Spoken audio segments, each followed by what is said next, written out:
ಜೈ ಶ್ರೀರಾಮ್. ಜೈ ಶ್ರೀರಾಮ್. ಜೈ ಗುರುದೇವ್. ಈಗ ನಾವು ಪರಮಾರ್ಥ ಚಿಂತಾಮಣಿ ಚಿಂತನೆ ಮಾಡ್ತಾ ಇದ್ದೀವಿ.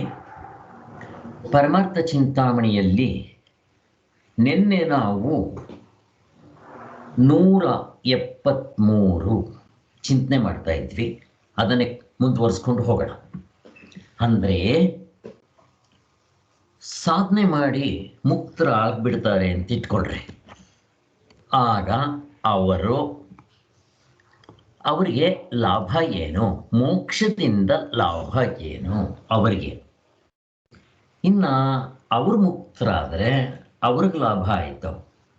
ಅವ್ರ ಸುತ್ತಮುತ್ತಲು ಇರೋರಿಗೆ, ದೇಶಕ್ಕೆ, ಪ್ರಪಂಚಕ್ಕೆ ಏನಾದರೂ ಕಿಂಚಿತ್ ಲಾಭ ಉಂಟಾ ಅಂದರೆ ಡೆಫಿನೆಟ್ ಆಗಿ ಉಂಟು. ನೋಡ್ರಿ, ಇಲ್ಲಿ ಒಂದು ಕಲ್ಲು ಹೊಡೆದು 2 ಹಣ್ಣು ಉದುರಿಸೋ ಹಾಗೆ ಮುಕ್ತರಾದರೆ ಅವ್ರಿಗೂ ಲಾಭ, ಅವರ ಸುತ್ತಮುತ್ತಲು ಇರೋವ್ರಿಗೆ, ಊರಿಗೆ, ನಾಡಿಗೆ, ದೇಶಕ್ಕೆ, ಪ್ರಪಂಚಕ್ಕೆ ಲಾಭ.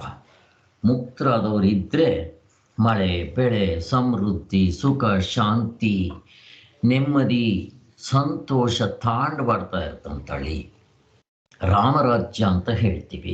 ಜ್ಞಾಪಕ ಮಾಡ್ಕೊಳ್ರಿ ಅದನ್ನು. ಹಾಗೆ ಸೊ ನಿನ್ನೆ ನಾವು ನೋಡಿದಾಗ ಜ್ಞಾನಿಗಾಗೋ ಅಂತ ಮುಕ್ತನಾಗ್ಬಿಡ್ತಾನಪ್ಪ ಸಾಧನೆ ಮಾಡಿ.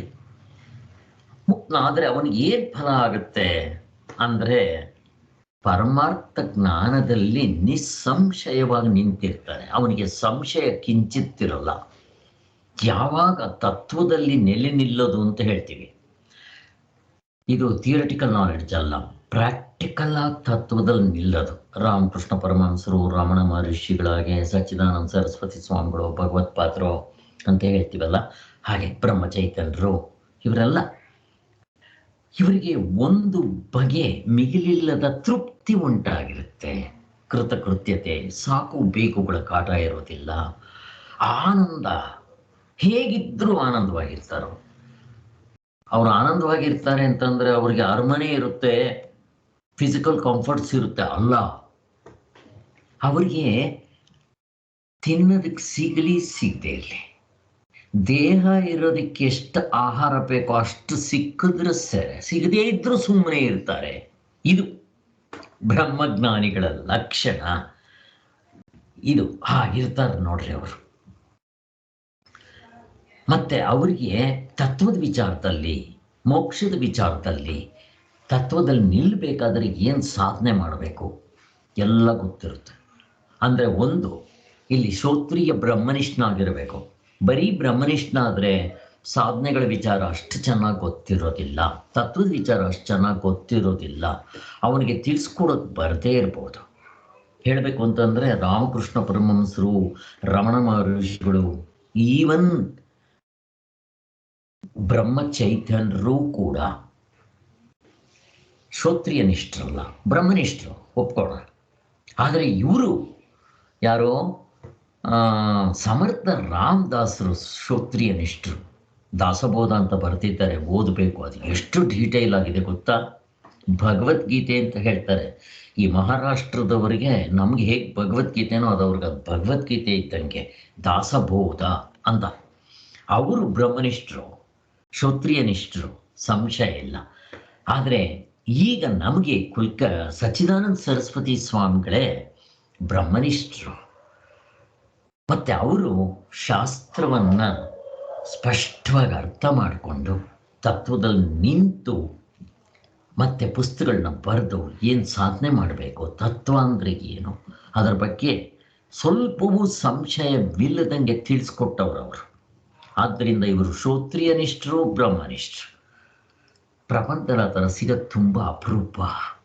ಬ್ರಹ್ಮನಿಷ್ಠರು ಸಿಗ್ಬೋದು ಅಕಸ್ಮಾತ್, ಬಟ್ ಶ್ರೋತ್ರಿಯ ನಿಷ್ಠರು ಆಗಿರಬೇಕು ಅಂತಂದರೆ ಕಷ್ಟ. ಆದ್ದರಿಂದ ನಮ್ಮ ಅದೃಷ್ಟಕ್ಕೆ ಇಂಥವ್ರು ಸಿಕ್ಕಿದ್ದಾರೆ. ಅವರ ಪುಸ್ತಕಗಳನ್ನ ಓದಿದ್ರೆ ಸಾಕು, ಅವರ ಹೃದಯ, ಅವರ ಮನಸ್ಸು ಏನು ಅಂತ ನಾವು ತಿಳ್ಕೊಳ್ಳೋದಕ್ಕೆ ಸಾಧ್ಯ ಆಗುತ್ತೆ. ಮತ್ತು ಅವರ ತಮ್ಮ ಮೋಕ್ಷದ ವಿಚಾರದಲ್ಲಿ ಸಂಶಯ ಇರಲ್ಲ. ಮತ್ತು ಅವಸ್ಥೆಗಳ ವಿಚಾರದಲ್ಲಿ ಅದಕ್ಕಿಂತ ಹೆಚ್ಚಾಗಿ ಜೀವಾತ್ಮ ಅಂದ್ರೆ ಏನು, ಪ್ರಪಂಚ ಅಂತಂದ್ರೆ ಏನು, ಜೀವ ಈಶ್ವರ ಇವರಿಗೆಲ್ಲ ವ್ಯತ್ಯಾಸ ಅವೆಲ್ಲ ಗೊತ್ತಿರುತ್ತವರಿಗೆ. ಪ್ರಪಂಚ ಅಂದರೆ ಏನು ಚೆನ್ನಾಗಿ ಗೊತ್ತಿರುತ್ತವರಿಗೆ. ಪರಮಾತ್ಮನೇ ತೋರಿಕೊಳ್ಳುವ ಬಗೆ ಹಾಗೆಲ್ಲ ಗೊತ್ತಿರುತ್ತವರಿಗೆ. ಯಾವುದ್ರ ಬಗ್ಗೆನೂ ಸಂಶಯ ಇರಲ್ಲ. ಅವರ ಹೃದಯದಲ್ಲಿ ಕಾಮ ವೃಕ್ಷ, ಕಾಮ ಬೀಜವೇ ಇಲ್ಲ. ವೃಕ್ಷ ಎಲ್ಲಿಂದ ಬರಬೇಕು? ಆ ಬೀಜವೆಲ್ಲ ಸುಟ್ಟು ಭಸ್ಮ ಮಾಡಿಬಿಟ್ಟಿರುತ್ತೆ. ನಿನ್ನೆ ನಾವು ಚಿಂತನೆ ಮಾಡಿದ್ವಲ್ಲ, ಪ್ರಾರಬ್ಧ ಕರ್ಮ, ಸಂಚಿತ ಕರ್ಮ, ಆಗಾಮಿ ಕರ್ಮ. ಅವರಿಗೆ ಅಕರ್ಮ, ಅವರು ಅಕ್ರಿಯರು, ಯಾವ ಕ್ರಿಯೆಯೂ ಇಲ್ಲ. ಆತ್ಮನಿಗೆ ಏನಾದರೂ ಕ್ರಿಯೆ ಮಾಡ್ತಾನ? ನಿಷ್ಕ್ರಿಯ ಅವನು. ಮುಕ್ತರಾದವರು ಕೂಡ ನಿಷ್ಕ್ರಿಯರಾಗಿರ್ತಾರೆ. ನಿಷ್ಕ್ರಿಯ ಅಂತಂದ್ರೆ ಏನೋ ಕೆಲಸ ಮಾಡ್ತಾ ಇರ್ತಾರೆ. ಅವ್ರು ಮಾಡೋಷ್ಟು ಕೆಲಸ ಯಾರು ಮಾಡೋಕ್ಕೆ ಬರಲ್ಲ. ಆದರೆ ಇಲ್ಲಿ ಅಹಂಕಾರದಿಂದ ಮಾಡಲ್ಲ. ನಾನು ಮಾಡ್ತೀನಿ, ನನಗೆ ಹೆಸರು ಬೇಕು, ಬಿರುದು ಬೇಕು, ನಾನು ಹೊಗಳಬೇಕು, ನನ್ನ ಹೆಸರು ಮುಂದೆ ಬರಬೇಕು, ಪೇಪರ್ನಲ್ಲಿ ಹಾಕ್ಸ್ಬೇಕು, ಕೆತ್ತಬೇಕು, ಕಿಂಚಿತ್ತಿರಲ್ಲ ಅವರಿಗೆ. ಆದರೆ ಅವರು ಸೋಂಬೇರಿಗಳೆಲ್ಲ ಅವರು ತುಂಬ ಆ್ಯಕ್ಟಿವ್ ಆಗಿರ್ತಾರೆ. ಬೇಕು ಅಂದಾಗ ದಿನಗಟ್ಟಲೆ ಒಂದು ಕಡೆ ಮೌನವಾಗಿ ಕೂತ್ಕೊಳ್ರಿ ಅಂದ್ರೆ ಕೂತ್ಕೊಳ್ಳೋಕೆ ಬರುತ್ತೆ. ಮತ್ತೆ ನೀವು ಕತ್ತೆ ದುಡ್ದಂಗೆ ದುಡಿರಿ ಅಂತಂದ್ರೂ ದುಡಿತಾರೆ. ಎರಡಕ್ಕೂ ರೆಡಿಯಾಗಿರ್ತಾರೆ. ಫ್ಲೆಕ್ಸಿಬಲ್ ಆಗಿರ್ತಾರೆ. ರಬ್ಬರ್ ಪೈಪ್ ಇದ್ದಂಗೆ ಇರ್ತಾರೆ. ಸತ್ವಗುಣ, ಗುಣವನ್ನೇ ಮೀರಿದ ಮೇಲೆ ಇನ್ನು ಸತ್ವಗುಣ ಎಂಥದ್ದು? ಸತ್ವಗುಣದಲ್ಲಿರೋರೇ ಇನ್ನೂ ಮುಕ್ತರಾಗಕ್ಕೆ ಮೊದಲು ಹೀಗಿರ್ತಾರೆ. ಇನ್ನು ಮುಕ್ತರ ಆದಮೇಲೆ ಕೇಳಬೇಕಾ ಅಂತ. ಆದ್ದರಿಂದ ಅವರಿಗೆ ಕಾಮ ಬೀಜವಿಲ್ಲ. ಆದ್ದರಿಂದ ಅವರಿಗೆ ಮಾಡಬೇಕಾಗಿರೋ ಕರ್ಮಗಳು ಉಳಿದಿರೋದಿಲ್ಲ. ಅವರಿಗೆ ಹಿಂದೆ ಮಾಡಿರೋ ಕರ್ಮಗಳ ಫಲವೂ ತಟ್ಟೋದಿಲ್ಲ. ಅಂದರೆ ಸಂಚಿತ ಕರ್ಮ ಆಗಾಮಿ ಕರ್ಮ ಪ್ರಾರಬ್ಧ ಕರ್ಮ ಹಾವಿದ್ರೆ ಅಲ್ವಾ? ಹಾವಿನ ಭಯ, ಹಾವಿಗೆ ಹಲ್ಲುಗಳಿದೆ, ಕಚ್ಚಿದ್ರೆ ಸಾಯ್ತೀನಿ, ವಿಷ. ಹಾಗೆ ಅವರ ಅನುಭವದಲ್ಲಿ ಅಂದು ಕರ್ಮ ಇಲ್ಲ, ಹಿಂದಿಲ್ಲ, ಮುಂದಿಲ್ಲ ಅಂತ ಸ್ಪಷ್ಟವಾಗಿ ಅನುಭವದಲ್ಲಿ ಬರುತ್ತೆ. ಆದ್ದರಿಂದ ಜ್ಞಾನಿಗಳಿಗೆ ಎರಡಿರುತ್ತೆ. ಒಂದು ಕರ್ತೃತ್ವ, ಭೋಕ್ತೃತ್ವ, ಜ್ಞಾತೃತ್ವ. ಇದನ್ನು ಅಹಂಕಾರ ಅಂತ ಕರೀತಾರೆ. ಕಿಂಚಿತ್ತಿರೋದಿಲ್ಲ. ಯಾವಾಗ ಇದಿರೋದಿಲ್ವೋ ಮತ್ತು ಅವರಲ್ಲಿ ಬೀಜ ರೂಪದಲ್ಲಿ ಕಾಮವಿರುತ್ತೆ, ಸಾಧ್ಯನೇ ಇಲ್ಲ, ಇರಕ್ಕೆ ಸಾಧ್ಯನೇ ಇಲ್ಲ ಅಂತಾನೆ ಹೇಳ್ತಾರೆ. ಸೊ ಜ್ಞಾನಿಯಲ್ಲಿ ಇವೆರಡೂ ಇಲ್ಲದೆ ಇರೋದರಿಂದ ಹಿಂದಿನ ಕರ್ಮ ಮೊಳ್ಕೊಳ್ಳುತ್ತೆ. ಬೀಜ ಇದ್ರೆ ತರ. ಫಸ್ಟ್ ಆಫ್ ಆಲ್ ಬೀಜ ಇಲ್ಲ.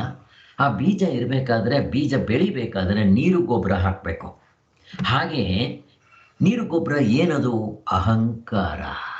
ಇವನಿಗೆ ಅಹಂಕಾರ ಇರೋದಿಲ್ಲ. ಆದ್ದರಿಂದ ಇನ್ನು ಬೀಜನೇ ಇಲ್ಲ. ಅಕಸ್ಮಾತ್ ಬೀಜ ಇದೆ ಅಂದರೆ ಅದಕ್ಕೆ ನೀರು ಗೊಬ್ಬರ ಹಾಕಬೇಕು. ನೀರು ಗೊಬ್ಬರ ಅಂದರೆ ಏನು? ಅಹಂಕಾರ ಇಲ್ಲ ಇವನಿಗೆ. ಇಲ್ಲದೆ ಇದ್ಮೇಲೆ ಅದು ಹೆಂಗೆ ಬೆಳೆಯುತ್ತೆ, ಹೆಂಗೆ ಮೊಳಕೆ ಆಗುತ್ತೆ, ಹೆಂಗೆ ಫಲ ಕೊಡುತ್ತೆ? ಸಾಧ್ಯ ಇಲ್ಲ ಅಂತೀವಿ. ಎಷ್ಟೆಲ್ಲ ನೋಡಿದ್ದಾಯಿತು ನಾವು ನಿನ್ನೆ. ಆದ್ದರಿಂದ ಜ್ಞಾನದಿಂದ ಸಕಲ ಸಂಶಯ ನಿವೃತ್ತಿ ಆಗ್ಬಿಡುತ್ತೆ. ಯಾವ ಪ್ರಶ್ನೆನೂ ಇರಲ್ಲ. ಎಲ್ಲ ಸಂಶಯಗಳು ನಿವೃತ್ತಿ ಆಗ್ಬಿಡುತ್ತೆ. ಕಾಮನಾಶವಾಗ್ಬಿಡುತ್ತೆ. ಕಿಂಚಿತ್ ಕಾಮ ಇರಲ್ಲ. ಕಾಮ, ಕ್ರೋಧ, ಲೋಭ, ಮೋಹ, ಮದ, ಮಾತ್ಸರ್ಯ ಇವು ಅಣ್ಣ ತಮ್ಮಂದರು. ಮತ್ತು ಒಂದೊಂದಕ್ಕೂ ಸಾವಿರ ಜನ ಮಕ್ಕಳಿರ್ತಾರೆ, ಮೊಮ್ಮಕ್ಕಳಿರ್ತಾರೆ. ಯಾವಾಗ ಕಾಮ ಇಲ್ಲವೋ ಇವು ಯಾವುದೂ ಇರೋದಿಲ್ಲ. ಕಾಮಕ್ಕಿಂತ ಹಿಂದೆ ಇನ್ನೊಂದಿರಬಾರ್ದು. ಅದು ಇಲ್ಲದೆ ಇದ್ರೆ ಇವಿರೋದಿಲ್ಲ. ಯಾವುದದು? ಕಾಮಕ್ಕಿಂತ ಹಿಂದೆ ಇನ್ನೊಂದಿದೆ. ಯಾವುದದು? ಯಾರಿಗಾದ್ರೂ ಗೊತ್ತಿದೆಯಾ? ಕಾಮ ಹೋಗ್ಬೇಕಾದ್ರೆ ಅದ್ರ ಹಿಂದೆ ಒಂದು ಹೋಗಿರ್ಬೇಕು. ಅದು ಹೋದ್ರೆ ಅದ್ರ ಮುಂದಿನ ಯಾವುದೂ ಇರಲ್ಲ. ಅವಿದ್ಯೆ. ಅವಿದ್ಯೆ, ಅವಿದ್ಯಾ, ಕಾಮ, ಕರ್ಮ, ಸಂಕಲ್ಪ, ಕ್ರಿಯಾ, ಜನ್ಮ. ಜನ್ಮ ಯಾವಾಗ ಬಂತು? ಮತ್ತೆ ಮರಣ. ಸೊ ಅವಿದ್ಯಾ, ಕಾಮ, ಕರ್ಮ ಒಂದರಿಂದ ಒಂದಿರೋದು. ನನಗೆ ಸಾವು ಯಾವಾಗಿರುತ್ತೆ? ಹುಟ್ಟಿದಾಗ. ಹುಟ್ಟೋದು ಯಾಕೆ ಹುಡ್ತೀನಿ? ಅಂತಂದ್ರೆ ಕರ್ಮದಿಂದ, ಬೀಜದಿಂದ. ಆ ಕರ್ಮ ಯಾಕೆ ಮಾಡ್ತೀನಿ ಅಂದ್ರೆ ಕಾಮದಿಂದ, ಸಂಕಲ್ಪದಿಂದ. ಕಾಮ ಕಾಮ ಯಾಕೆ ಮಾಡ್ತೀನಿ? ಅವಿದ್ಯೆಯಿಂದ ಕಾಮ ಮಾಡ್ತೀನಿ. ಚೆನ್ನಾಗಿ ಅರ್ಥ ಮಾಡ್ಕೋಬೇಕಿದು. ಬ್ರಹ್ಮಜ್ಞಾನಿಗೆ ಇದಿಷ್ಟು ಇರಲ್ಲ. ಯಾಕೆ? ಅವಿದ್ಯೆ ಇಲ್ಲ. ಅವನ ವಿದ್ಯೆಯಿಂದ ಅವಿದ್ಯೆ ಹೋಗ್ಬಿಟ್ಟಿರುತ್ತೆ. ಯಾವಾಗ ಸರಿಯಾದ ಜ್ಞಾನ, ನಾಲೆಡ್ಜ್ ಬರುತ್ತೋ ಅವಿದ್ಯೆ ಎಲ್ಲಿದೆ ಅಲ್ಲಿ? ನಿಮ್ಗೆ ಎಕ್ಸಾಂಪಲ್ ಕೊಡ್ತೀನಿ, ಚೆನ್ನಾಗಿ ಅರ್ಥ ಆಗುತ್ತೆ. ಚೆನ್ನಾಗಿ ಮನನ ಮಾಡ್ಬೇಕಿದ. ಹಾವು ಅಂತ ಹೆದರ್ಕೊಂತ ಇದ್ದಾನೆ. ಹೆದರ್ಕೊಳ್ಳೋದಕ್ಕೆ ಕಾರಣ ಏನು? ಆಮೇಲೆ ಟಾರ್ಚ್ ಹಾಕಿ ತೋರಿಸ್ತಾರೆ, ಹಗ್ಗ ಅಂತ ಗೊತ್ತಾಗುತ್ತೆ. ಅಲ್ಲಿ ಹಾವಿಲ್ಲ. ಆದರೆ ಅವಿದ್ಯೆ, ಅಜ್ಞಾನ, ರಾಂಗ್ ನಾಲೆಡ್ಜ್, ಅದರಿಂದ ಹಾವು ಅಂತ ಭ್ರಮೆ ಮಾಡ್ಕೊಂಡು ಅಲ್ಲಿಲ್ಲ. ಭ್ರಮೆ ಮಾಡ್ಕೊಂಡಿದ್ದಕ್ಕೆ ಏನಾಯ್ತು? ಅವಿದ್ಯೆ ಇರೋದ್ರಿಂದ ಭ್ರಮೆ ಬಂತು. ಅದು ಸತ್ಯ ಅಂತ ಅನ್ನಿಸ್ತು. ಯಾವಾಗ ಹಾವು ಸತ್ಯ ಅನ್ನಿಸ್ತೋ ಕರ್ಮ ಶುರುವಾಗುತ್ತೆ ನೋಡ್ರಿ. ಏನದು ಕರ್ಮ? ಹಾವು ಅಂದಿದ ತಕ್ಷಣ ಅಲ್ಲಿಂದ ಓಡೋಗ್ಬೇಕು, ಇಲ್ಲ ದೊಣ್ಣೆ ತಗೊಂಡು ಹಾವನ್ನ ಸಾಯಿಸ್ಬೇಕು. ಸೊ ದುಃಖ ನಿವೃತ್ತಿ, ಸುಖ ಪ್ರಾಪ್ತಿ. ಹಾವಿನ ಎಕ್ಸಾಂಪಲ್ ಅಲ್ಲಿ ಇದು. ನಿಮ್ಗದು ಬೆಳ್ಳಿ ಅಂತ ಗೊತ್ತಾಯ್ತು, ಕಪ್ಪೆ ಚಿಪ್ಪು, ಓಡೋಗ್ತೀರಾ. ಸುಖ ಪ್ರಾಪ್ತಿ, ಸುಖಕ್ಕೋಸ್ಕರ ಓಡೋಗ್ತೀರಾ. ಕರ್ಮ, ಎರಡಕ್ಕೂ ಕರ್ಮ ಬೇಕು. ಸೊ ಈ ಕರ್ಮ ಯಾತ್ರಿಂದ ಬಂತು? ಹಾವು ಅಂತ ಭ್ರಮೆ ಮಾಡ್ಕೊಂಡಿದ್ರಿಂದ. ಭ್ರಮೆ ಯಾಕೆ ಬಂತು? ರಾಂಗ್ ನಾಲೆಡ್ಜ್, ಅವಿದ್ಯೆ. ಯಾವಾಗ ಅವಿದ್ಯೆ ಇದೆಯೋ ಅವಿದ್ಯೆಯಿಂದ ಕರ್ಮ ಬಂದಿದ ತಕ್ಷಣ ಸಂಕಲ್ಪ ಮಾಡ್ತೀವಲ್ಲಿ. ಹಾವಿದೆ, ನಾನು ತಪ್ಪಿಸ್ಕೋಬೇಕು, ಅಥವಾ ಬೆಳ್ಳಿ ಇದೆ ತಗೋಬೇಕು, ಎರಡಕ್ಕೂ ಸಂಕಲ್ಪ. ಆ ಸಂಕಲ್ಪ ಒಂದು ಸೇರಿಸ್ಕೋಬಹುದು. ಅವಿದ್ಯೆ, ಸಂಕಲ್ಪ, ಅವಿದ್ಯೆ, ಕಾಮ ಆದ್ಮೇಲೆ ಸಂಕಲ್ಪ. ಕಾಮ ಬಂದಿದ ತಕ್ಷಣ ಸಂಕಲ್ಪ ಶುರುವಾಗುತ್ತೆ. ಸಂಕಲ್ಪ ಆಗಿದ ತಕ್ಷಣ ನಾನು ಕರ್ಮ ಮಾಡ್ತೀನಿ. ಕರ್ಮ ಮಾಡಿದ್ಮೇಲೆ ಅದನ್ನ ಭೋಗಿಸೋದಕ್ಕೋಸ್ಕರ ಮತ್ತೆ ಹುಟ್ಟು ಬರಬೇಕು. ಕಂಟಿನ್ಯೂಷನ್. ತಿರ್ಗ ಹುಟ್ಟುತ್ತೀನಿ, ಸಾಯ್ತೀನಿ, ಹುಟ್ತೀನಿ. ಯಾವಾಗ ಅವಿದ್ಯೆ ಮೊದಲು ನನಗೆ ಸರಿಯಾದ ಜ್ಞಾನ ಬಂತು, ಹಗ್ಗ ಅಂತ ಗೊತ್ತಾಯ್ತು ಅಂತ ಇಟ್ಕೊಟ್ರೆ, ಹಾವಿಂದು ಭ್ರಾಂತಿ ಇಲ್ಲವೇ ಇಲ್ಲ. ಹಾವಿನ ಭ್ರಾಂತಿ ಯಾವಾಗ ಇಲ್ವೋ ಕರ್ಮ ಇಲ್ಲ. ಕರ್ಮ ಇಲ್ದಿರೋದ್ರಿಂದ ಓಡೋಗ್ಬೇಕಾಗಿಲ್ದೇ ಇರೋದು ನಿಮಗೆ ಭಯ ಇಲ್ಲ. ಎಷ್ಟು ಚೆನ್ನಾಗಿದೆ ನೋಡ್ರಿ. ಇದು ಎಕ್ಸಾಂಪಲ್ ಅರ್ಥ ಆಯ್ತು. ದ್ರಾಷ್ಟಾಂತಿಕದಲ್ಲಿ ನೋಡ್ಕೋಬೇಕು. ಅವಿದ್ಯೆ ಯಾವುದ್ರ ಬಗ್ಗೆ? ಹಾವು ಹಗ್ಗದ ಬಗ್ಗೆ ಅಲ್ಲ, ನನ್ನ ಬಗ್ಗೆ. ನಿಜವಾಗ್ಲೂ ಅಲ್ಲಿ ಇರೋದೇನು? ಆತ್ಮಸ್ವರೂಪ. ನಾನು ತಿಳ್ಕೊಂಡಿರೋದೇನು? ಈ ಶರೀರ ನಾನು ಅಂತ. ಅವಿದ್ಯೆ, ರಾಂಗ್ ನಾಲೆಡ್ಜಿಂದ ಇದು ಇದಕ್ಕೇನಂತಾರೆ? ಭ್ರಾಂತಿ, ಹುಸಿ ತೋರಿಕೆ.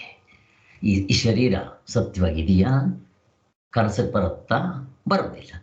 ಆದ್ದರಿಂದ ಯಾವಾಗ ಈ ಶರೀರ ನಾನು ಅಂತ ಅನ್ಕೊಂಡೋ ಕಾಮ, ಅಹಂಕಾರ, ಕಾಮ ಅಂದಿದ ತಕ್ಷಣ, ಈ ಶರೀರ ಹುಟ್ಟಿದೆ ಅಂದಿದ ತಕ್ಷಣ ಇದರಲ್ಲಿ ಸುಖ ಪ್ರಾಪ್ತಿ, ದುಃಖ ನಿವೃತ್ತಿ, ದೇವತೆಗಳಿಂದ ಹಿಡಿದು ಪ್ರಾಣಿಗಳವರೆಗೂ ಇದು ನಡೀತಾನೇ ಇರುತ್ತೆ. ಇದಕ್ಕೋಸ್ಕರ ಕರ್ಮ ಮಾಡಲೇಬೇಕು. ಕರ್ಮ ಮಾಡಬೇಕಾದ್ರೆ ಸಂಕಲ್ಪ, ಮನಸ್ಸಿನಲ್ಲಿ ಸಂಕಲ್ಪ ಮಾಡಿದ ತಕ್ಷಣ ಕರ್ಮ ಮಾಡ್ತೇನೆ. ಕರ್ಮ ಮಾಡಿದ ತಕ್ಷಣ ಅಲ್ಲಿ ಎರಡಾಗುತ್ತೆ. ಚೆನ್ನಾಗಿ ಜ್ಞಾಪಕ ಇಟ್ಕೊಳ್ರಿ. ಒಂದು, ಆ ವಸ್ತು ನನಗೆ ಸಿಕ್ಕಿದ್ರೆ ಅನುಭೋಗಿಸ್ತೇನೆ. ಅನುಭೋಗಿಸಿದ್ರೆ ಅದರ ಸಂಸ್ಕಾರ ಆಗುತ್ತೆ. ಸಂಸ್ಕಾರ ಆದರೆ ಮತ್ತೆ ತಿರ್ಗಾ ಅದನ್ನು ಅನುಭೋಗಿಸ್ಬೇಕು ಅನ್ನೋ ಆಸೆ, ಸೈಕಲ್ಗೆ ಸಿಕ್ಕಾಕ್ಕೊತೀನಿ. ಅಕಸ್ಮಾತ್ ವಸ್ತು ನಾನು ಪ್ರಯತ್ನ ಮಾಡಿದೆ, ಸಿಗಲಿಲ್ಲ, ಏನಾಗುತ್ತೆ? ಕೋಪ ಬರುತ್ತೆ. ಕೋಪ ಬಂದರೆ ಕೋಪದಲ್ಲಿ ನನ್ನ ಬುದ್ಧಿ ಸ್ವಿಚ್ ಆಫ್. ಬುದ್ಧಿ ಹಿಂದೆಗಡೆ, ಚಿತ್ತ ಸ್ವಿಚ್ ಆಫ್. ಆವಾಗ ಏನಾಗುತ್ತೆ? ಕೋಪದಲ್ಲಿ ಕುಯ್ಕೊಂಡ ಮೂಗು ಮತ್ತೆ ಬರೋದಿಲ್ಲ. ಏನು ಮಾಡ್ತೀನೋ ಗೊತ್ತಿಲ್ಲ. ಕತೆ ಹೇಳಿದ್ದೆ ನಿಮಗೆ, ನಡೆದದ್ದು. ಹೆಂಡ್ತಿನೇ ಕತ್ಗೆ ಹೊಡೆದೇ ಬಿಡ್ತಾನವ. ಕತ್ತು ಕುಯ್ದೆ ಹೊಡೆದಾಕ್ಬಿಡ್ತಾನೆ. ಹೆಂಡತಿ ಸತ್ತೇ ಹೋಗ್ಬಿಡ್ತಾಳೆ. ಆಮೇಲೆ ಗೊತ್ತಾಗುತ್ತೆ ತವ್ರ ಮನೆಗೆ ಹೋಗಿದ್ಲು, ತಂದೆಗೆ ಹುಷಾರಿರ್ಲಿಲ್ಲ ಅಂತ. ಕೋಪದಿಂದ ಏನಾಗೋಯ್ತು ನೋಡ್ರಿ. ಕಾಮದಿಂದ ಕ್ರೋಧ, ಕ್ರೋಧದಿಂದ ಲೋಭ, ಕಾಮ, ಕ್ರೋಧ, ಲೋಭ, ಮೋಹ, ಮದ, ಮಾತ್ಸರ್ಯ. ಎಕ್ಸಾಂಪಲ್ಸ್ ಬೇಕಾದಷ್ಟಿದೆ. ರಾವಣ, ನಮ್ಮ ಇವರು ಜಿಪುಣತನಕ್ಕೆ ಪುರಂದರದಾಸರು, ಮತ್ತು ಹೊಟ್ಟೆ ಕಿಚ್ಚಿಗೆ ದುರ್ಯೋಧನ, ಎಲ್ಲ ಕಥೆಗಳ ರೂಪದಲ್ಲಿ ನಮಗೆ ತೋರಿಸಿದ್ದಾರೆ. ರಾಮಾಯಣ ಮಹಾಭಾರತ ನೋಡ್ಕೊಳ್ಳ್ರಿ. ಆದ್ದರಿಂದ ಬ್ರಹ್ಮಜ್ಞಾನಿಗೆ ಫಸ್ಟ್ ಅವಿದ್ಯೆ ಇರಲ್ಲ. ಅವಿದ್ಯೆ ಅಂದ್ರೇನು? ನಾನು ಈ ಶರೀರ ಅಲ್ಲ, ನನ್ನ ನಿಜ ಸ್ವರೂಪ ಅಲ್ಲ, ನಾನು ಆತ್ಮಸ್ವರೂಪವೇ ಅಂತ ಥಿಯರಿಟಿಕಲ್ ಆಗಿ ಗೊತ್ತಿರುತ್ತೆ. ಪ್ರಾಕ್ಟಿಕಲ್ ಆಗಿ ಸಾಧನೆ ಮಾಡಿ ತತ್ವದಲ್ಲಿ ನಿಂತಿರ್ತಾನೆ. ಯಾವಾಗ ಆತ್ಮಸ್ವರೂಪ ನನ್ನ ನಿಜವಾದ ಸ್ವರೂಪ ಅಂತ ಗೊತ್ತಾಗುತ್ತೋ ಅದು ಹುಟ್ಟುತ್ತ ಸ್ವಾಮಿ, ಸಾಯುತ್ತ ಸ್ವಾಮಿ. ಅದಕ್ಕೆ ಅವಸ್ಥೆಗಳು ಉಂಟಾ?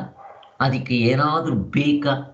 ಯಾವುದನ್ನು ಪಡೆದರೆ ಎಲ್ಲವನ್ನೂ ಪಡೆದಂಗಾಗಿರುತ್ತೆ, ಯಾವುದು ಸಿಕ್ಕಿದರೆ ಎಲ್ಲವೂ ಸಿಕ್ಕದಂಗಾಗುತ್ತೆ, ಯಾವುದು ಒಂದನ್ನು ತಿಳಿದರೆ ಎಲ್ಲವನ್ನೂ ತಿಳಿದಂಗಾಗಿರುತ್ತೆ. ಅದಕ್ಕೆ ಇವನಿಗೆ ಸರ್ವಜ್ಞ ಅಂತ ಹೆಸರು. ಇಂಥ ಒಂದು ಫಲ ಇದೆಯಲ್ವಾ, ಇದರ ಕಡೆ ನಮ್ಮ ಗಮನನೇ ಇಲ್ವಲ್ಲ. ಮನುಷ್ಯನಾಗಿ ಹುಟ್ಟಿದ್ದಕ್ಕೆ ನಾವು ಸಾರ್ಥಕ ಮಾಡ್ಕೊತಾ ಇದ್ದೀವ? ಚಿಂತನೆ ಮಾಡಬೇಕು. ಇದು ಎಷ್ಟು ಚೆನ್ನಾಗಿದೆ ನೋಡ್ರಿ. ಯಾರು ಕೊಡೋದಲ್ಲ, ಇಸ್ಕೊಳ್ಳೋದಲ್ಲ, ನಾವು ಅದು ಆಗಿದ್ದೀವಿ. ಬಟ್ ರಾಂಗ್ ಆಗಿ, ತಪ್ಪಾಗಿ ನಾನು ಬೇರೆದನ್ನ, ಈ ಶರೀರಾದಿಗಳನ್ನ, ಇದು ನಾನು, ಇದಕ್ಕಿಂತ ಹೊರಗಡೆ ಇರೋದು ನನ್ನದು ಅಂತ ನಾವು ಮಾಡ್ಕೊಂಡಿರೋದು ಎಲ್ಲಾದ್ರೂ ಉಂಟ? ಹಿಂಗ ಇಲ್ಲ. ನಾವೆಲ್ಲ ವಿಚಾರ ಮಾಡಿದ್ದೀವಿ, ಅವಸ್ಥಾಂತರದಿಂದ ಚೆನ್ನಾಗಿ ಅನುಭವ ಮಾಡ್ಕೊಂಡಿದ್ದೀವಿ. ಮತ್ತು ಸಾಧನೆ ಯಾಕೆ ಮಾಡಬಾರ್ದು? ಮಾಡಬೇಕು. ಆದ್ದರಿಂದ ಯಾವಾಗ ಕನ್ಫರ್ಮ್ ಆಯಿತೋ, ಕನ್ಫರ್ಮ್ ಆದಮೇಲೆ ಸಾಧನೆ ಮಾಡೋದಕ್ಕೆ ಶುರು ಮಾಡಬೇಕು ಅಂತ ಹೀಗೆ. ಆದ್ದರಿಂದ ಸಂಕಲ್ಪ ಸಂಶಯ ನಿವೃತ್ತಿ, ಸಕಲ ಸಂಶಯಗಳು ನಿವೃತ್ತಿ ಆಗಿರುತ್ತೆ, ಕಾಮನಾಶವಾಗಿರುತ್ತೆ. ಕರ್ಮಕ್ಷಯ, ಅವಿದ್ಯೆ, ಕಾಮನಾಶ, ಕಾಮಕ್ಷಯ, ಕರ್ಮಕ್ಷಯ, ಬೀಜಕ್ಷಯ, ಎಲ್ಲವೂ ಕ್ಷಯ ಅಂತ 3 ಫಲಗಳು ಉಂಟಾಗುತ್ತೆ ಅಂತ ಮುಂಡಕದಲ್ಲಿ ಹೇಳಿದ್ದಾರೆ. ಶ್ರುತಿ ಹೇಳ್ತಾ ಇರೋದಿದು ನೋಡ್ರಿ. ಸಾರ್ವತ್ರಿಕ ಪೂರ್ಣಾನುಭವದಿಂದ ತೋರಿಸ್ತಾರೆ. ಇದು ಶಾಸ್ತ್ರಕ್ಕೆ ಹೊಂದುತ್ತಾ ಇಲ್ವಾ ಕಂಪೇರ್ ಮಾಡಿ ತೋರಿಸ್ತಾರೆ. ನೀವು ಶಾಸ್ತ್ರ ಇಟ್ಕೊಳ್ಳಿ ಬಿಡಿ, ಶಾಸ್ತ್ರ ಇಟ್ಕೊಂಡ್ಲಿಲ್ವಾ? ಮುಸ್ಲಿಮ್ಸು ಕ್ರಿಶ್ಚಿಯನ್ಸು ನಾವು ನಂಬಲ್ರಿ ನಿಮ್ ಶಾಸ್ತ್ರ ಅಂತಾರೆ. ಅಂಥವ್ರಿಗೆ ಏನು ಮಾಡಬೇಕು ನೋಡ್ಕೊಳ್ರಿ. ನಿಮ್ಗೆ ಎಚ್ಚರಾಗ ಅನಿಸೋ ನಿದ್ದೆ ಎಷ್ಟು ಚೆನ್ನಾಗಿದೆ ನೋಡ್ರಿ. ಯಾಕೆ ನನ್ನ ಗಾಢ ನಿದ್ರೆಯಲ್ಲಿ ದುಃಖ ಇಲ್ಲ, ಅಲ್ಲಿ ಅವಿದ್ಯೆ ಇಲ್ಲ, ಕಾಮ ಇಲ್ಲ, ಕರ್ಮ ಇಲ್ಲ. ನಿದ್ದೆಯಲ್ಲಿ ಏನ್ರಿ ಕೆಲಸ ಮಾಡ್ತೀವಿ ನಾವು? ಏನೂ ಮಾಡೋದಿಲ್ಲ. ಹಾಯ್ವಾಗಿರ್ತೀವ ಇಲ್ವೋ? ಮತ್ತು ಇವಾಗ ಹಂಗಿರಕ್ಕೆ ಬರೋಲ್ಲ, ಸುಮ್ಮನೆ ಇರಕ್ಕೆ ಬರೋದಿಲ್ಲ. ಸುಮ್ಮನಿರು ಬೊಮ್ಮನಾಗ್ವಿ ಅಂತ ಶಾಸ್ತ್ರ ಹೇಳುತ್ತೆ. ಇರಕ್ಕೆ ಬರ್ಬೇಕಲ್ವಾ? ಇದ್ರೆ ಅದೇ ಸಾಧನೆ. ನಾವು ಮಾಡೋ ಸಾಧನೆಯಿಂದ ನಾವು ಮನಸ್ಸು ಸುಮ್ಮನಾಗಬೇಕು. ಇದು ಫಲ ಆಗ್ಬೇಕಾಗಿರೋದು. ಆದ್ದರಿಂದ ಸ್ವಪ್ನಾವಸ್ಥೆಯನ್ನ ನೋಡ್ರಿ, ಸ್ವಪ್ನಾವಸ್ಥೆಯನ್ನ, ಜಾಗರಿತಾವಸ್ಥೆಯನ್ನ ಯಾರು ಕಾಣ್ತಾ ಇದ್ದಾರೋ ಅವನು ನೋಡುವನು, ಅವನೇ ಚೈತನ್ಯ, ಅವನು ಆತ್ಮ. ಸ್ವಪ್ನಾಂತಂ ಜಾಗರಿತಾಂತಂ ಉಭೌ ಏನಾನು ಪಶ್ಯಂತಿ ಅಂತ ಹೇಳ್ತಾರಲ್ಲ. ಸ್ವಪ್ನವನ್ನು, ಜಾಗರಿತವನ್ನ ಯಾವ ಸಾಕ್ಷಿ ಚೈತನ್ಯದಿಂದ ನಾವು ನೋಡ್ತಾ ಇದ್ದೀವೋ, ಸಾಕ್ಷಿಯಾಗಿ ನಿಂತು ನಮ್ಮ ಅನುಭವಕ್ಕೆ ಬರ್ತಾ ಇದೆಯೋ ಅದು ನನ್ನ ನಿಜವಾದ ಸ್ವರೂಪ. ಅದು 2 ಅವಸ್ಥೆಗಳಿಗಿಂತ ತುಂಬ ದೊಡ್ಡದಾಗಿದೆ, ವ್ಯಾಪ್ತಿಯಾಗಿದೆ. ಭೂಮ ಅಂತ ಕರೀತಾರೆ. ಅದು ಎಲ್ಲೋ ವೈಕುಂಠ ಕೈಲಾಸದಲ್ಲಿದೆ ಅಲ್ಲ, ನಾನು ಅಂದ್ರೆ ಈಜದಲ್ಲ, ಈ ಮುಷ್ಟಿಮೋರಲ್ಲ. ಇದರ ಹಿಂತಡಿಕೆ ಇರೋ ತತ್ವ ಎಷ್ಟು ಚೆನ್ನಾಗಿದೆ ನೋಡ್ರಿ. ಹೇಳ್ತಾ ಇದ್ರೇನೆ, ಕೇಳ್ತಾ ಇದ್ರೇನೆ ನಮ್ಮ ಮನಸ್ಸಿನಲ್ಲಿ ಬಾಯಿ ನೀರು ಊರಬೇಕು. ನಾನು ಇಂಥದ್ದು ಪಡ್ಕೋಬೇಕು. ಪಡ್ಕೊಳ್ಳೋಕೇನು ಹೊಸದಾಗಿ ಪಡಿಬೇಕೇನೋ? ಇಲ್ಲ. ಇರೋ ಅನಾತ್ಮ ಈ ಅಹಂಕಾರವನ್ನು ಬಿಟ್ಟರೆ ಸಾಕಾಗಿದೆ. ಬಿಡದಿಕ್ಕೋಸ್ಕರನೇ ಸಾಧನೆ ಎಂದು ಅರಿತುಕೊಂಡಾತನು ಶೋಕಿಸ್ತಾನ? ಶೋಕಿಸೋದಿಲ್ಲ. ಅವನು ದುಃಖ ಅನ್ನೋದು ಕಿಂಚಿತ್ತಿರಲ್ಲ. ಕಠೋಪನಿಷತ್ ಯಾವಾಗ ಸರ್ವಭೂತಗಳು ಆತ್ಮನೇ ಎಂದು ಅರಿತುಕೊಳ್ತಾನೋ ಆಗ ಏಕತ್ವವನ್ನು ಕಂಡುಕೊಳ್ತಾನೆ. ಸರ್ವಭೂತಗಳು ಪಂಚಭೂತಗಳಿಂದ ಆಗಿರೋದು. ಬರೀ ಆಧ್ಯಾತ್ಮ ಮಾತ್ರ ಅಲ್ಲ, ಆದಿ ಭೌತಿಕ 84 ಲಕ್ಷ ಜೀವರಾಶಿಗಳು. ನೀವು ಅದ್ರ ಜೊತೆ ಮುಂದೆ ಏನಾದರೂ ಹುಟ್ಟಿದ್ರೆ ಅವನು ಸೇರಿಸ್ಕೊಳ್ರಿ. ಕರೋನಾ ಗೀರೋನಾ ಅದರಲ್ಲೇ ಇರುತ್ತೆಲ್ಲ. ಗೊತ್ತಿರೋದು ಗೊತ್ತಿಲ್ಲದೆ ಇರೋದು ಹಿಂದಿರೋದು ಮುಂದೆ ಅಕಸ್ಮಾತ್ ಬರೋಂಥದ್ದು ಏನಿದ್ರೂ ಕೂಡ ಇದರ ಒಳಗಡೆನೆ ಇರಬೇಕು. ಇದನ್ನು ಮೀರಿ ನಿಂತ್ಕೊಳ್ಳೋದಕ್ಕೆ ಸಾಧ್ಯ ಇಲ್ಲ. ಆದಿ ಭೌತಿಕ ಪಂಚಭೂತಗಳಿಂದ ಆಗಿರೋದು, ಆದಿ ದೈವಿಕ ಸೂರ್ಯ ಚಂದ್ರ ನಕ್ಷತ್ರಗಳು 14 ಲೋಕಗಳು. ನಿಮ್ಗೆ 14 ಲೋಕಗಳು ಗೊತ್ತಿರ್ಬೋದು. ಮುಂದಕ್ಕೆ ಯಾರಾದ್ರೂ ಕಂಡಿಡಿದ್ರೆ ಎಲ್ಲ ಭೂಗೋಳ ಖಗೋಳ ಎಲ್ಲ ಸೇರ್ಕೊಂಡ್ಬಿಡುತ್ತೆ. ಎಲ್ಲವೂ ಕೂಡ ಅವನ್ನೇ ಈ ರೂಪದಲ್ಲಿ ತೋರ್ತಾ ಇದ್ದಾರೆ. ಅದನ್ನ ಅದ್ವೈತ ಅಂತ ಕರೀತಾರೆ. ಯಾವಾಗ ಪ್ರಪಂಚದಲ್ಲಿ ನಾನೇ ಈ ರೂಪದಲ್ಲಿ ತೋರ್ತಾ ಇದ್ದೀನಿ ಅಂತ ಅಂದಾಗ ಯಾರಿಗೆ ಹಿಂಸೆ ಮಾಡ್ತೀರಾ, ಯಾರಿಗೆ ಮೋಸ ಮಾಡ್ತೀರಾ, ಯಾರಿಗೆ ಸುಳ್ಳು ಹೇಳ್ತೀರಾ ಹೇಳ್ರಿ? ಮನಸ್ಸು ಬರುತ್ತಾ? ಹೇಳಿದ್ರೆ ನಾನೇ ಸುಳ್ಳು ಹೇಳ್ಕೊಂಡಂಗಾಗತ್ತೆ. ಹಾಗಾಗತ್ತೆ ನೋಡ್ರಿ. ಆದ್ರಿಂದ ಯಾವಾಗ ಸರ್ವಭೂತಗಳು ಆತ್ಮನು ಎಂದು ಅರ್ಥಕೊಳ್ತಾನೋ, ಏಕತ್ವವನ್ನ ಕಂಡುಕೊಂಡವನಿಗೆ ಮೋಹ ಯಾವುದು, ಶೋಕ ಯಾವುದು? ಭಗವದ್ಗೀತೆಯಲ್ಲಿ ಅರ್ಜುನನಿಗಿದ್ದಿದ್ದು ಶೋಕ ಮೋಹಗಳು. 1ನೇ ಅಧ್ಯಾಯದಲ್ಲಿ ಇದನ್ನ ಚೆನ್ನಾಗಿ ವೇದವ್ಯಾಸರು ಚೆನ್ನಾಗಿ ಬರೆದಿಟ್ಟಿದ್ದಾರೆ. ಕೃಷ್ಣ ಭಗವಂತನ ಬಾಯಿಂದ ತರಿಸಿದ್ದಾರೆ. ಶೋಕ ಮೋಹ. ಶೋಕ ದುಃಖ ಯಾಕ್ರಿಂದ? ಮೋಹದಿಂದ. ಅದನ್ನೇ ಬುದ್ಧ ಆಸೆಯೇ ದುಃಖಕ್ಕೆ ಮೂಲ ಕಾರಣ. ದುಃಖ ಶೋಕ, ಮೋಹ ಆಸೆ. ನೋಡ್ರಿ, ಎಲ್ಲ ಒಂದೇ. ಸೊ ಹೀಗೆ ನಾವು ನೋಡ್ತಾ ಬಂದ್ರೆ ಯಾರೇ ಹೇಳಿ ತತ್ವ ಅದೇ, ಬೇರೆ ಬೇರೆ ರೀತಿಗಳಲ್ಲಿ ಹೇಳ್ತಾರೆ. ಶೋಕ ಮೋಹ ಇರೋದಿಲ್ಲ. ಅರ್ಜುನ ಕೊನೆಗೆ ಹೇಳ್ತಾನೆ, ನನಗೆ ಶೋಕ ಮೋಹಗಳು ಇವಾಗ ಪೂರ್ಣವಾಗಿ ಹೋಯ್ತು ಅಂತ ಹೇಳ್ತಾನೆ ಕೊನೆ ಅಧ್ಯಾಯದಲ್ಲಿ. ಆಮೇಲೆ ಅವನಿಗೆ ಅನುಭವ ಇನ್ನೇನಾಗುತ್ತೆ? ಈಶಾವಾಸ್ಯ ಉಪನಿಷತ್ನಲ್ಲಿ ಅಶರೀರನಾಗಿರುವನಿಗೆ ನಾನು ಶರೀರ ಅಲ್ಲವೇ ಅಲ್ಲ. 19 ಮುಖಗಳು ಎಚ್ಚರ ಕನಸಿನಲ್ಲಿ, ನಿದ್ದೆನಲ್ಲಿ ಶರೀರ ಇಲ್ಲ, ಅಶರೀರ ಸ್ವರೂಪ. ಮುಕ್ತನಾದವನಿಗೆ ಈ ಶರೀರ ಕಾಣ್ತಾ ಇದ್ರು ಕೂಡ ನಾನು ಅಶರೀರ ಸ್ವರೂಪ ಅಂತ ಅನುಭವ ಇರುತ್ತೆ. ಒಡವೆ ಕಾಣ್ಲಿ ಬಿಡಿ ಸ್ವಾಮಿ. ಒಡವೆ ಕಂಡ್ರೆ ಚಿನ್ನ ಅನ್ನೋದು ಗೊತ್ತಿದ್ಮೇಲೆ ಒಡವೆಗೆ ಬೆಲೆ ಕೊಡ್ತಾನ? ಚಿನ್ನನೇ ಅದು. ಆದ್ರಿಂದ ಹಾಗ ಅನುಭವ ಬಂದಿರುತ್ತೆ. ಅಶರೀರವಾದವನಿಗೆ ಪ್ರಿಯ ಅಪ್ರಿಯಗಳು ಎಲ್ಲಿದು? ಪ್ರಾಣಗಳೇ ಇಲ್ಲ, ಅಪ್ರಾಣನಂ ಅಂತ ಗೊತ್ತಾಗುತ್ತೆ. ಪ್ರಾಣ ಇಲ್ಲದೆ ಇದ್ಮೇಲೆ ನೀರಡಿಕೆ, ಬಾಯಾರಿಕೆ, ಹಸಿವು ಇಲ್ಲ.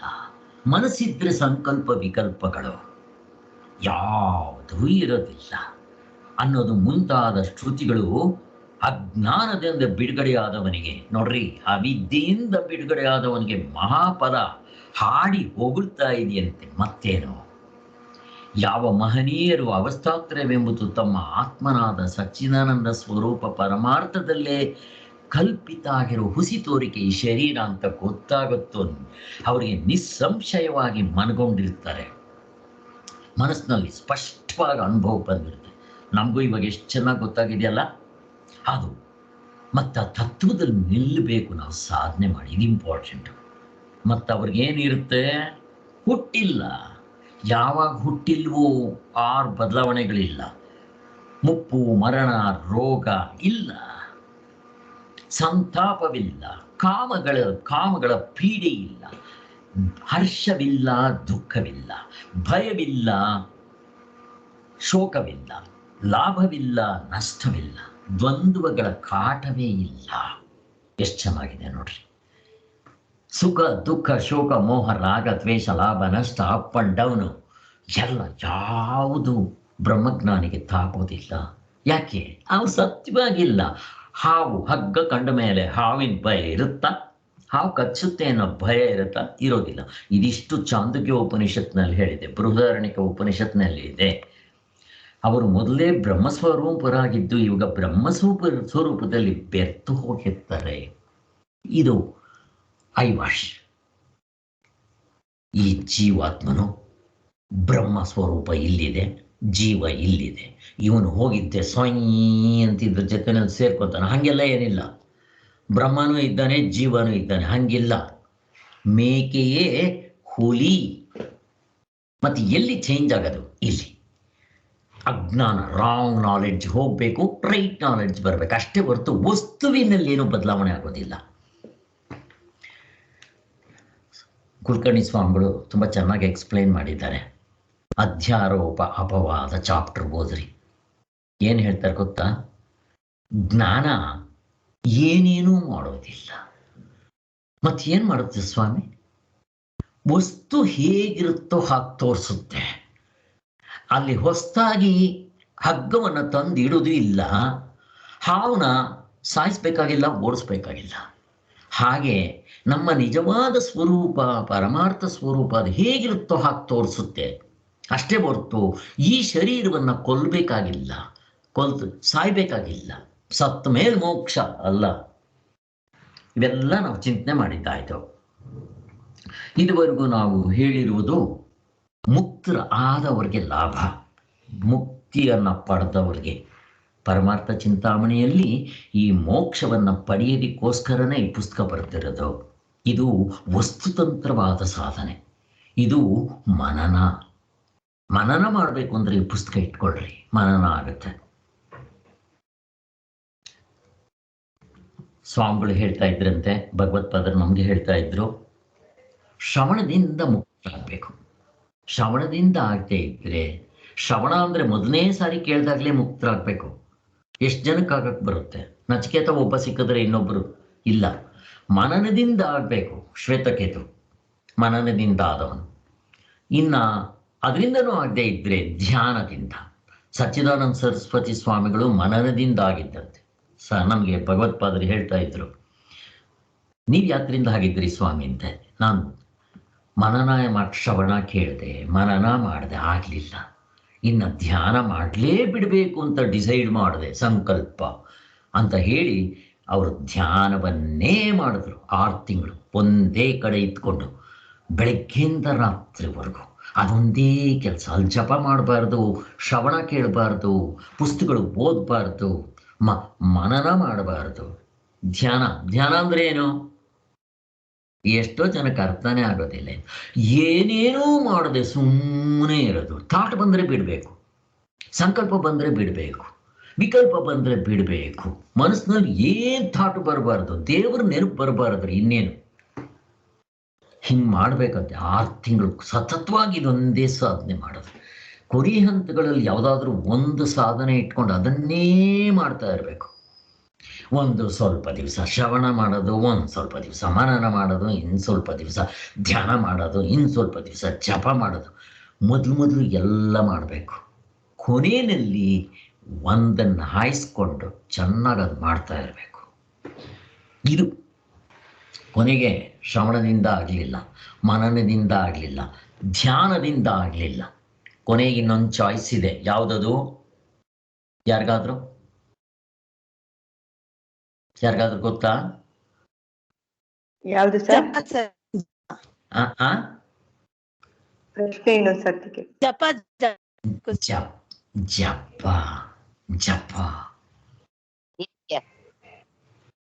ಜಪ ಹೇಳ್ಕೋಬೇಕು. ಜಪದಿಂದಲೂ ಸಾಧ್ಯವಿದೆ. ಮನುಸ್ಮೃತಿಯಲ್ಲಿ ಮನು ಹೇಳ್ತಾರೆ, ಋಷಿ ಮನುಸ್ಮೃತಿ ಅಂತಾನೆ ಬರ್ತಿದ್ದಾರೆ. ಪಾತಂಜಲ ಮಹರ್ಷಿಗಳು ಹೇಳ್ತಾರೆ ಜಪದಿಂದ ಸಂಸಿದ್ಧಿ ಹೊಂದಬಹುದು. ಭಗವದ್ಗೀತೆಯಲ್ಲಿ ಕೃಷ್ಣ ಭಗವಂತ ಸ್ಪಷ್ಟವಾಗಿ ಹೇಳ್ತಾನೆ, ಎಲ್ಲ ಯಜ್ಞಗಳಲ್ಲೂ ಜಪಯಜ್ಞ ನಾನು ಅತ್ಯಂತ ಶ್ರೇಷ್ಠ ಅಂತ. ಜಪನೆ ಮಾಡ್ಬೇಕು, ಕೂತ್ರೆ, ನಿಂತ್ರೆ, ಎದ್ರೆ. ಆದ್ರಿಂದಾನೆ ಬ್ರಹ್ಮಚೈತನ್ಯರು, ಸಮರ್ಥ ರಾಮದಾಸರು ಮತ್ತೆ ಬ್ರಹ್ಮಾನಂದರು ಕರ್ನಾಟಕದ ಬ್ರಹ್ಮಚೈತನ್ಯರು ಅಂತ ಹೆಸರು ತಗೊಂಡಿದ್ರು.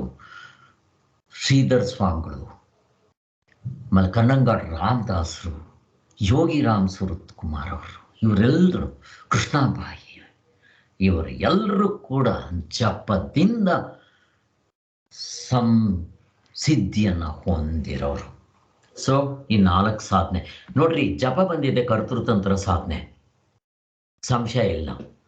ಆದರೆ ಬೇರೆ ಯಾವ ಕರ್ತೃತಂತ್ರ ಸಾಧನೆಯಿಂದನೂ ಆಗೋದಿಲ್ಲ. ಈ ಕರ್ತೃತಂತ್ರ ಸಾಧನೆಯಿಂದ ಏನು ಮೋಕ್ಷ ಆಗೋದಿಲ್ಲ. ನೀವು ಮಾಡಿ ಮನಸ್ಸು ತಂತ್ರವನ್ನು ಬಿಟ್ಬಿಡ್ಬೇಕು. ಮೊದಲು ಏಕಾಗ್ರತೆ ಬರಬೇಕು. ಆ ಜಪದಲ್ಲಿ ಏಕಾಗ್ರತೆ ಬಂದ ಮೇಲೆ ಮೈ ಮೇಲೆ ಹಾವು ಹರಿದೋದ್ರು ಗೊತ್ತಾಗಲ್ವಂತೆ. ಭಗವತ್ಪಾದರು ಹೇಳ್ತಾ ಇದ್ರು, ಅವರು ಧ್ಯಾನ ಮಾಡ್ತಾ ಇದ್ದಾಗಲೂ ಕೂಡ ಮೈ ಮೇಲೆ ಹಾವು ಹೋದ್ರೂ ಗೊತ್ತಾಗ್ತಾ ಇರಲಿಲ್ವಂತೆ.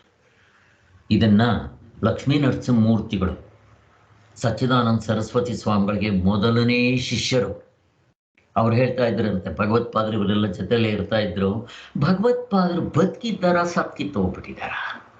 ಯಾಕೆಂದ್ರೆ ಅವ್ರು ಹೊರಗಡೆ ಬರ್ತಾ ಇರಲಿಲ್ಲ. ಬೆಳಿಗ್ಗೆ ಸ್ನಾನ ಮಾಡೋದಕ್ಕೆ ಎಲ್ಲರೂ ನದಿಗೆ ಹೋಗ್ತಾ ಇದ್ರಂತೆ. ಅಲ್ಲಿ ಅವ್ರನ್ನ ಕಂಡ್ರೆ ಮುಗಿದೋಯ್ತು. ತಿರ್ಗಾ ಅವ್ರ ದರ್ಶನನೇ ಇಲ್ಲ. ಹೊರಗಡೆ ಹೋಗೋದು, ಒಂದು ಸ್ವಲ್ಪ ವಾಕಿಂಗ್ ಹೋಗ್ಬರೋಣಪ್ಪ, ವಾಕಿಂಗ್ ಹೋದ್ರೆ ಮತ್ತೆ ಸಗಡಿ ಹಚ್ಕೊಂಡ್ಬರ್ತೀವಿ, ಹೊರಗಡೆ ಹೋಗ್ಬಾರ್ದು. ಎಷ್ಟು ಕಷ್ಟ ಇದೆ ನೋಡಿ ಕೊನೆ ಸಾಧನೆಗಳು. ಮಾಡಬೇಕ ಮಾಡಿದವ್ರಿಗೆ ಎಲ್ಲಿ ಸಿಗ್ತಾರೆ ಸ್ವಾಮಿ ಅಂತ ಮುಕ್ತರಾದವರು. ನಿಜವಾದ ಗುರುಗಳು ಸಿಗ್ಬೇಕಾದ್ರೆ ಪುಣ್ಯ ಮಾಡಿರ್ಬೇಕು. ಸೊ ಇಷ್ಟಿರುತ್ತೆ. ಈಗ ನಮ್ಗಾಗೋ ಲಾಭ ಆಯಿತು. ಮುಕ್ತರಾದರೆ ಅವ್ರ ಸುತ್ತಮುತ್ತಲು ಜನಗಳಿಗೆ ಏನು ಲಾಭ ಅದನ್ನು ನೋಡೋಣ. ಜ್ಞಾನಿಗಳು ಎಲ್ಲಿರ್ತಾರೋ ಜನರಿಗೆ ಅವರಿಂದಾಗುವ ಪ್ರಯೋಜನ ಏನಪ್ಪ ಅಂತಂದ್ರೆ, ಜ್ಞಾನಿಗಳು ಎಲ್ಲ ಬಗೆಯಿಂದಲೂ ಕೃತಕೃತ್ಯರಾಗಿರ್ತಾರೆ ಮತ್ತು ಅವರು ಸ್ವಲ್ಪವೂ ಸೋಂಬೇರಿಗಳಾಗಿರೋದಿಲ್ಲ. ಜ್ಞಾನಿಗಳು ಸೋಂಬೇರಿಗಳು ಅಂತಂದ್ರೆ ಅವರು ಮುಕ್ತಿ ಆಗಿಲ್ಲ ಅಂತ ತಿಳ್ಕೊಬಿಡ್ರಿ. ಅವರು ಪಾದರಸ ಇದ್ದಂಗಿರ್ತಾರೆ ಯಾವಾಗಲೂ. ರಮಣ ಮಹರ್ಷಿಗಳ ಕತೆ ನಾನೊಂದ್ಸಾರಿ ಹೇಳಿದ ಕತೆ ಅಲ್ಲ, ನಡೆದದ ಘಟನೆ ಇದು. ರಾತ್ರಿ 2 ಗಂಟೆಯಲ್ಲಿ ಅವ್ರ ಆಶ್ರಮದಲ್ಲಿ ಯಾರೋ ಬೇರೆ ಆ ಕಡೆ ಹೋಗ್ತಾ ಇರೋರು ಹೋಗಿದ್ದಾರೆ. ರಮಣ ಮಹರ್ಷಿಗಳು ದರ್ಶನ ಮಾಡ್ಕೋಬೇಕು ಅಂತ ಬಂದಿದ್ದಾರೆ. ಹೇಳಿದ್ದೆ ಹಿಂದೆ ನಿಮಗೆ. ಕೊನೆಗೆ ರಮಣ ಮಹರ್ಷಿಗಳು ದೀಪ ಜೋರಾಗಿ ಮಾಡ್ತಾರೆ. ಅವ್ರು ದರ್ಶನ ಮಾಡ್ಕೊಂಡು ಹೋಗ್ತಾರೆ. ರಾತ್ರಿ 2 ಗಂಟೆಯಲ್ಲಿ ಯಾರಾದರೂ ಗುರುಗಳು ನಿಮಗೆ ದರ್ಶನ ಕೊಡ್ತಾರ? ರಮಣ ಮಹರ್ಷಿಗಳು ಕೊಟ್ಟಿದ್ದಾರೆ ನೋಡಿ. ಇದು ಸಿಂಪ್ಲಿಸಿಟಿ, ಸರಳತನ, ಆಡಂಬರ ಇರಲ್ಲ, ಮೋಸ ವಂಚನೆ ಕಪಟ ಇರಲ್ಲ. ಯಾವಾಗಲೂ ಏನಾದರೂ ನನ್ನಿಂದ ಕಿಂಚಿತ್ ಒಳ್ಳೇದಾಗತ್ತಾ, ಆದರೆ ನನಗೆ ಸಂತೋಷ ಅಂತ ಇರ್ತಾರೆ. ಸೋಂಬೇರಿತಾನೆ ಇರುತ್ತೆ ಅವ್ರಿಗೆ. ಮತ್ತೆ ಅವ್ರಿಗೆ ನಾನಂದ್ರೆ ಯಾರು, ಇವನು ಯಾರು, ರಾತ್ರಿ ಹೊತ್ತು ಬಂದು ನನ್ನ ನಿದ್ದೆ ಕೆಡಿಸ್ತಾನೆ ಇರೋದಿಲ್ಲ. ತಮಗಾಗಿ ಯಾವುದೊಂದು ಕೆಲಸವನ್ನು ಮಾಡ್ಕೋಬೇಕಾಗಿಲ್ಲ. ಅವ್ರಿಗೋಸ್ಕರ ಏನಾದರೂ ಕೆಲಸ ಮಾಡ್ಕೋಬೇಕಾ? ಏನಿದೆ ಅವ್ರಿಗೆ ಮಾಡ್ಕೋಬೇಕಾಗಿದ್ರೆ ಕೆಲಸ? ಆನಂದ ಸಿಕ್ಕಿದೆ, ಮುಕ್ತರಾಗ್ಬಿಟ್ಟಿದ್ದಾರೆ. ಮತ್ತೆ ಕರ್ಮ ಅಕರ್ಮ ಸ್ವರೂಪ, ಅಕರ್ಮ ಸ್ವರೂಪದಲ್ಲಿ ನಿಂತವ್ರಿಗೆ ಕೆಲಸ ಎಂಥದ್ದು? ಹಾಗೆ ಅನ್ಕೊಂಡು ಅವ್ರು ಸೋಂಬೇರಿಗಳಾಗಿರೋದಿಲ್ಲ. ಮತ್ತೆ ಯಾರಿಗೋಸ್ಕರ ಕೆಲಸ ಮಾಡ್ಬೇಕು ಸ್ವಾಮಿ? ಲೋಕ ಸಂಗ್ರಹಾರ್ಥಕವಾಗಿ. ಕೃಷ್ಣ ಭಗವಂತ ಮಾಡ್ಲಿಲ್ವಾ? ಹಾಗೆ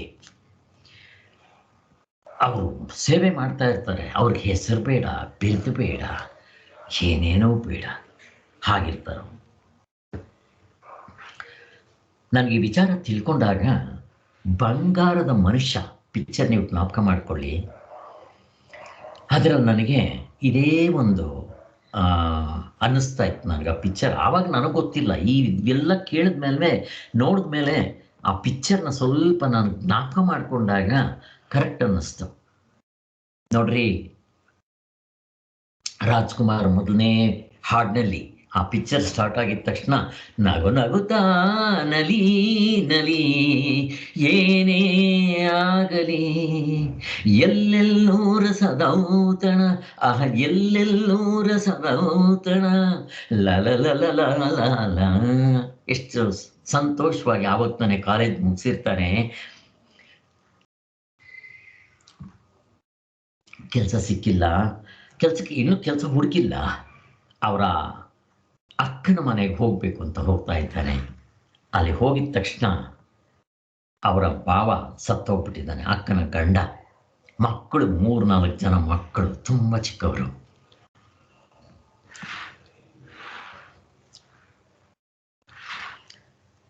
ಅವನು ತನ್ನ ಜೀವನವನ್ನು ತ್ಯಾಗ ಮಾಡಿ ಆ ಸಂಸಾರವನ್ನು ಮೇಲ್ಕೆತ್ಕೊಂಡ್ಬರ್ತಾನೆ. ಎಲ್ಲರನ್ನು ವಿದ್ಯಾಭ್ಯಾಸ ಮಾಡಿಸ್ತಾನೆ, ಎಲ್ಲ ಮಾಡ್ತಾನೆ. ಸೊ ಒಳ್ಳೆ ಗುಣಗಳಿರೋರು ಹೀಗಿರ್ತಾರಂತೆ. ಬರೀ ಇವನ್ ಮಾತ್ರ ಅಲ್ಲ, ಆ ಹಳ್ಳಿಗೆ ಇವನು ಯಾವ ಥರ ಹೆಸರು ತಂದ್ಬಿಟ್ಟ ಅಂತಂದ್ರೆ, ರಾಜೀವ ಒಬ್ಬ ಸಾಕು ಹಳ್ಳಿನ ಬೆಳಗೋಕೆ, ನಮ್ಮ ಹಳ್ಳಿನ ಬೆಳಗೋಕೆ ಅಂತ ಊರಿ ಹಳ್ಳಿ ಜನಗಳೆಲ್ಲ ಹಾಡ್ತಾ ಇರ್ತಿರತ್ತೆ, ಅಷ್ಟು ಒಳ್ಳೆಯವನಾಗಿದ್ದ. ಪ್ರತಿಯೊಬ್ಬರಿಗೂ ಸಹಾಯ ಮಾಡೋದು, ನಗ್ತಾ ಇರೋದು, ನಗಿಸ್ತಾ ಇರೋದು. ಅವನ ಜೀವನದಲ್ಲೂ ಒಂದು ಟ್ರಾಜಿಡಿ ಆಗ್ಬಿಡುತ್ತೆ. ಆ ಪಿಕ್ಚರ್ನಲ್ಲಿ ಭಾರತಿ ರಾಜ್ಕುಮಾರ್ ಇರೋದು. ಭಾರತಿ ಕೂಡ ಯಾವುದೋ ಕಾರಣದಿಂದ ಇಬ್ರು ಪ್ರೀತಿಸಿರ್ತಾರೆ, ಸತ್ತು ಹೋಗ್ತಾಳೆ.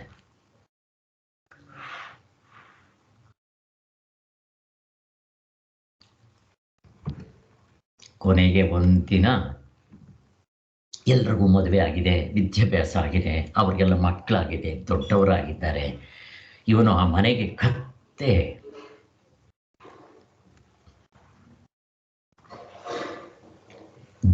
ದುಡ್ದಿರ್ತಾನೆ. ಕೊನೆಗೆ ಯಾವುದೋ ಕಾರಣಾಂತರದಿಂದ ಆ ಮಕ್ಕಳೆಲ್ಲ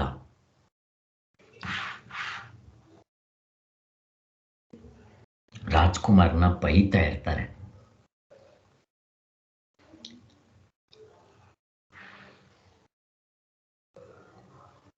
ಸತ್ವಕ್ಕೂ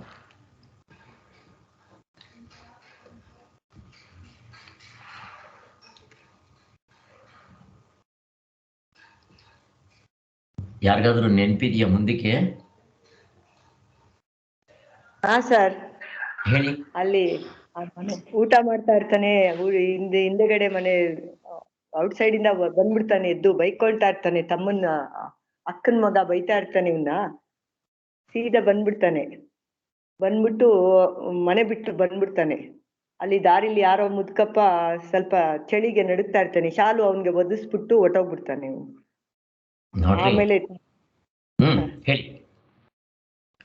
ಆಮೇಲೆ ಅವ್ರ ಅಕ್ಕ ಎಲ್ಲ ಏನ್ ನಡೀತು, ಇವನ್ ಎಷ್ಟು ತ್ಯಾಗ ಮಾಡಿದಾನೆ ಅಂತೆಲ್ಲ ಹೇಳ್ತಾರೆ, ಮಕ್ಕಳಿಗೆಲ್ಲ ಹೇಳಿ ಬೈತಾಳೆ. ಅವಾಗ ಇವನ್ ಎಲ್ಲೋದ ಅಂತ ಹುಡ್ಕೊಂಡ್ ಬರ್ತಾರೆ. ಆ ಶಾಲು ನೋಡ್ಬಿಟ್ಟು ಇವನೇ ಇರ್ಬೇಕು ಅಂತ ಹಿಂಗ ಅಳ್ಳಾಡ್ಸಿ ಎಬ್ಸಕ್ ಹೋಗ್ತಾರೆ. ಅವ್ನ್ ಯಾರೋ ಮುದ್ಕಪ್ಪ, ಶಾಲು ಮಾತ್ರ ಅವಂದಿರುತ್ತೆ. ಅಷ್ಟೇ ಸರ್, ಕೊನೆ ಅಷ್ಟೇ, ಇನ್ನೇನಿಲ್ಲ ನೋಡ್ರಿ. ತುಂಬಾ ಚೆನ್ನಾಗಿದೆ ಸರ್. ಸೊ ಸತ್ವಗುಣದಲ್ಲಿರೋರು ನಡ್ಕೊಳ್ಳೋ ರೀತಿ ಅನ್ನೋದಕ್ಕೆ ನಾನು ಹೇಳಿದೆ. ಇನ್ನೂ ಮುಕ್ತರಾಗಿಲ್ಲ. ಅವನು ಅರ್ಧಂಬರ್ಧ ಊಟ ಮಾಡ್ತಾ ಇರ್ತಾನೆ, ಕೈ ತೊಳ್ಕೊಂಡು ಹಂಗೆ ಎತ್ತೋಗ್ಬಿಡ್ತಾನೆ. ಇದು ಸೊ ನಾನಿಷ್ಟು ಮಾಡಿದೆ, ನನಗೆ ಹೆಸರು ಬಿರ್ದು ನನಗೇನು ಕೊಡ್ತೀರ ದುಡ್ಡು ಏನಾದರೂ ಕೇಳುತ್ತೆ ಅವನು. ಸೊ ನಾವು ಪಿಕ್ಚರ್ಗಳು ನೋಡಿದ್ರೆ ಈ ಥರ ಮೆಲ್ಕು ಹಾಕಿ ಅದನ್ನು ಮನಸ್ಸಿನಲ್ಲಿ ಚೆನ್ನಾಗಿ ಮೆಲ್ಕು ಹಾಕಬೇಕು. ಅವ್ರು ಹೇಗೆ ನಡ್ಕೊಂಡ್ರು ಅನ್ನೋ ಹಾಗೆ ನಾವು ನಡ್ಕೊಂಡ್ರು ಸಾಕು. ಬಟ್ ಪಿಕ್ಚರ್ಗಳಲ್ಲಿ ತೋರಿಸ್ತಾರೆ, ಬಟ್ ಅಂಥ ಮಹಾತ್ಮರು ಇರ್ತಾರೆ, ಇರೋದಿಲ್ಲ ಅಂತಲ್ಲ. ಪ್ರಪಂಚದಲ್ಲಿ ಎಲ್ಲ ಥರ ಜನಗಳು ಇರ್ತಾರೆ, ಬಟ್ ಇಂಥ ಮಹಾತ್ಮರು ತುಂಬ ಕಡಿಮೆ ಇರ್ತಾರೆ. ಇವಾಗ ನೋಡ್ರಿ, ನೀವು ಬಂಗಾರದ ಮನುಷ್ಯ ನೋಡ್ರಿ, ಗೊತ್ತಾಗುತ್ತೆ. ಸೊ ನಿಜವಾಗಲೂ ಬಂಗಾರದ ಮನುಷ್ಯನೇ, ಸಂಶಯ ಇಲ್ಲ ಅದರಲ್ಲಿ. ಇನ್ನು ಮುಕ್ತರಾದವ್ರನ್ನ ಏನು ಕರಿತೀರಪ್ಪ? ಡೈಮಂಡ್ ಮನುಷ್ಯ ಅಂತ ಕರಿತೀರಾ? ಏನು ಕರಿತೀರಾ? ಅವ್ರು ಹೀಗೆ ಇರ್ತಾರೆ. ಮಿಕ್ಕ ಜನರನ್ನ ಅವರವರ ಕರ್ತವ್ಯದಲ್ಲಿ ತೊಡಗಿಸ್ತಾ ಇರ್ತಾರೆ. ಆ MP ಶಂಕರನವನು ಕಳ್ಳ, ಕೊಲೆಗಾರ ಆಗ್ಬಿಟ್ಟಿರ್ತಾನೆ, ಅವನು ಕೂಡ ಒಳ್ಳೆಯವನಾಗ್ಬಿಡ್ತಾನೆ.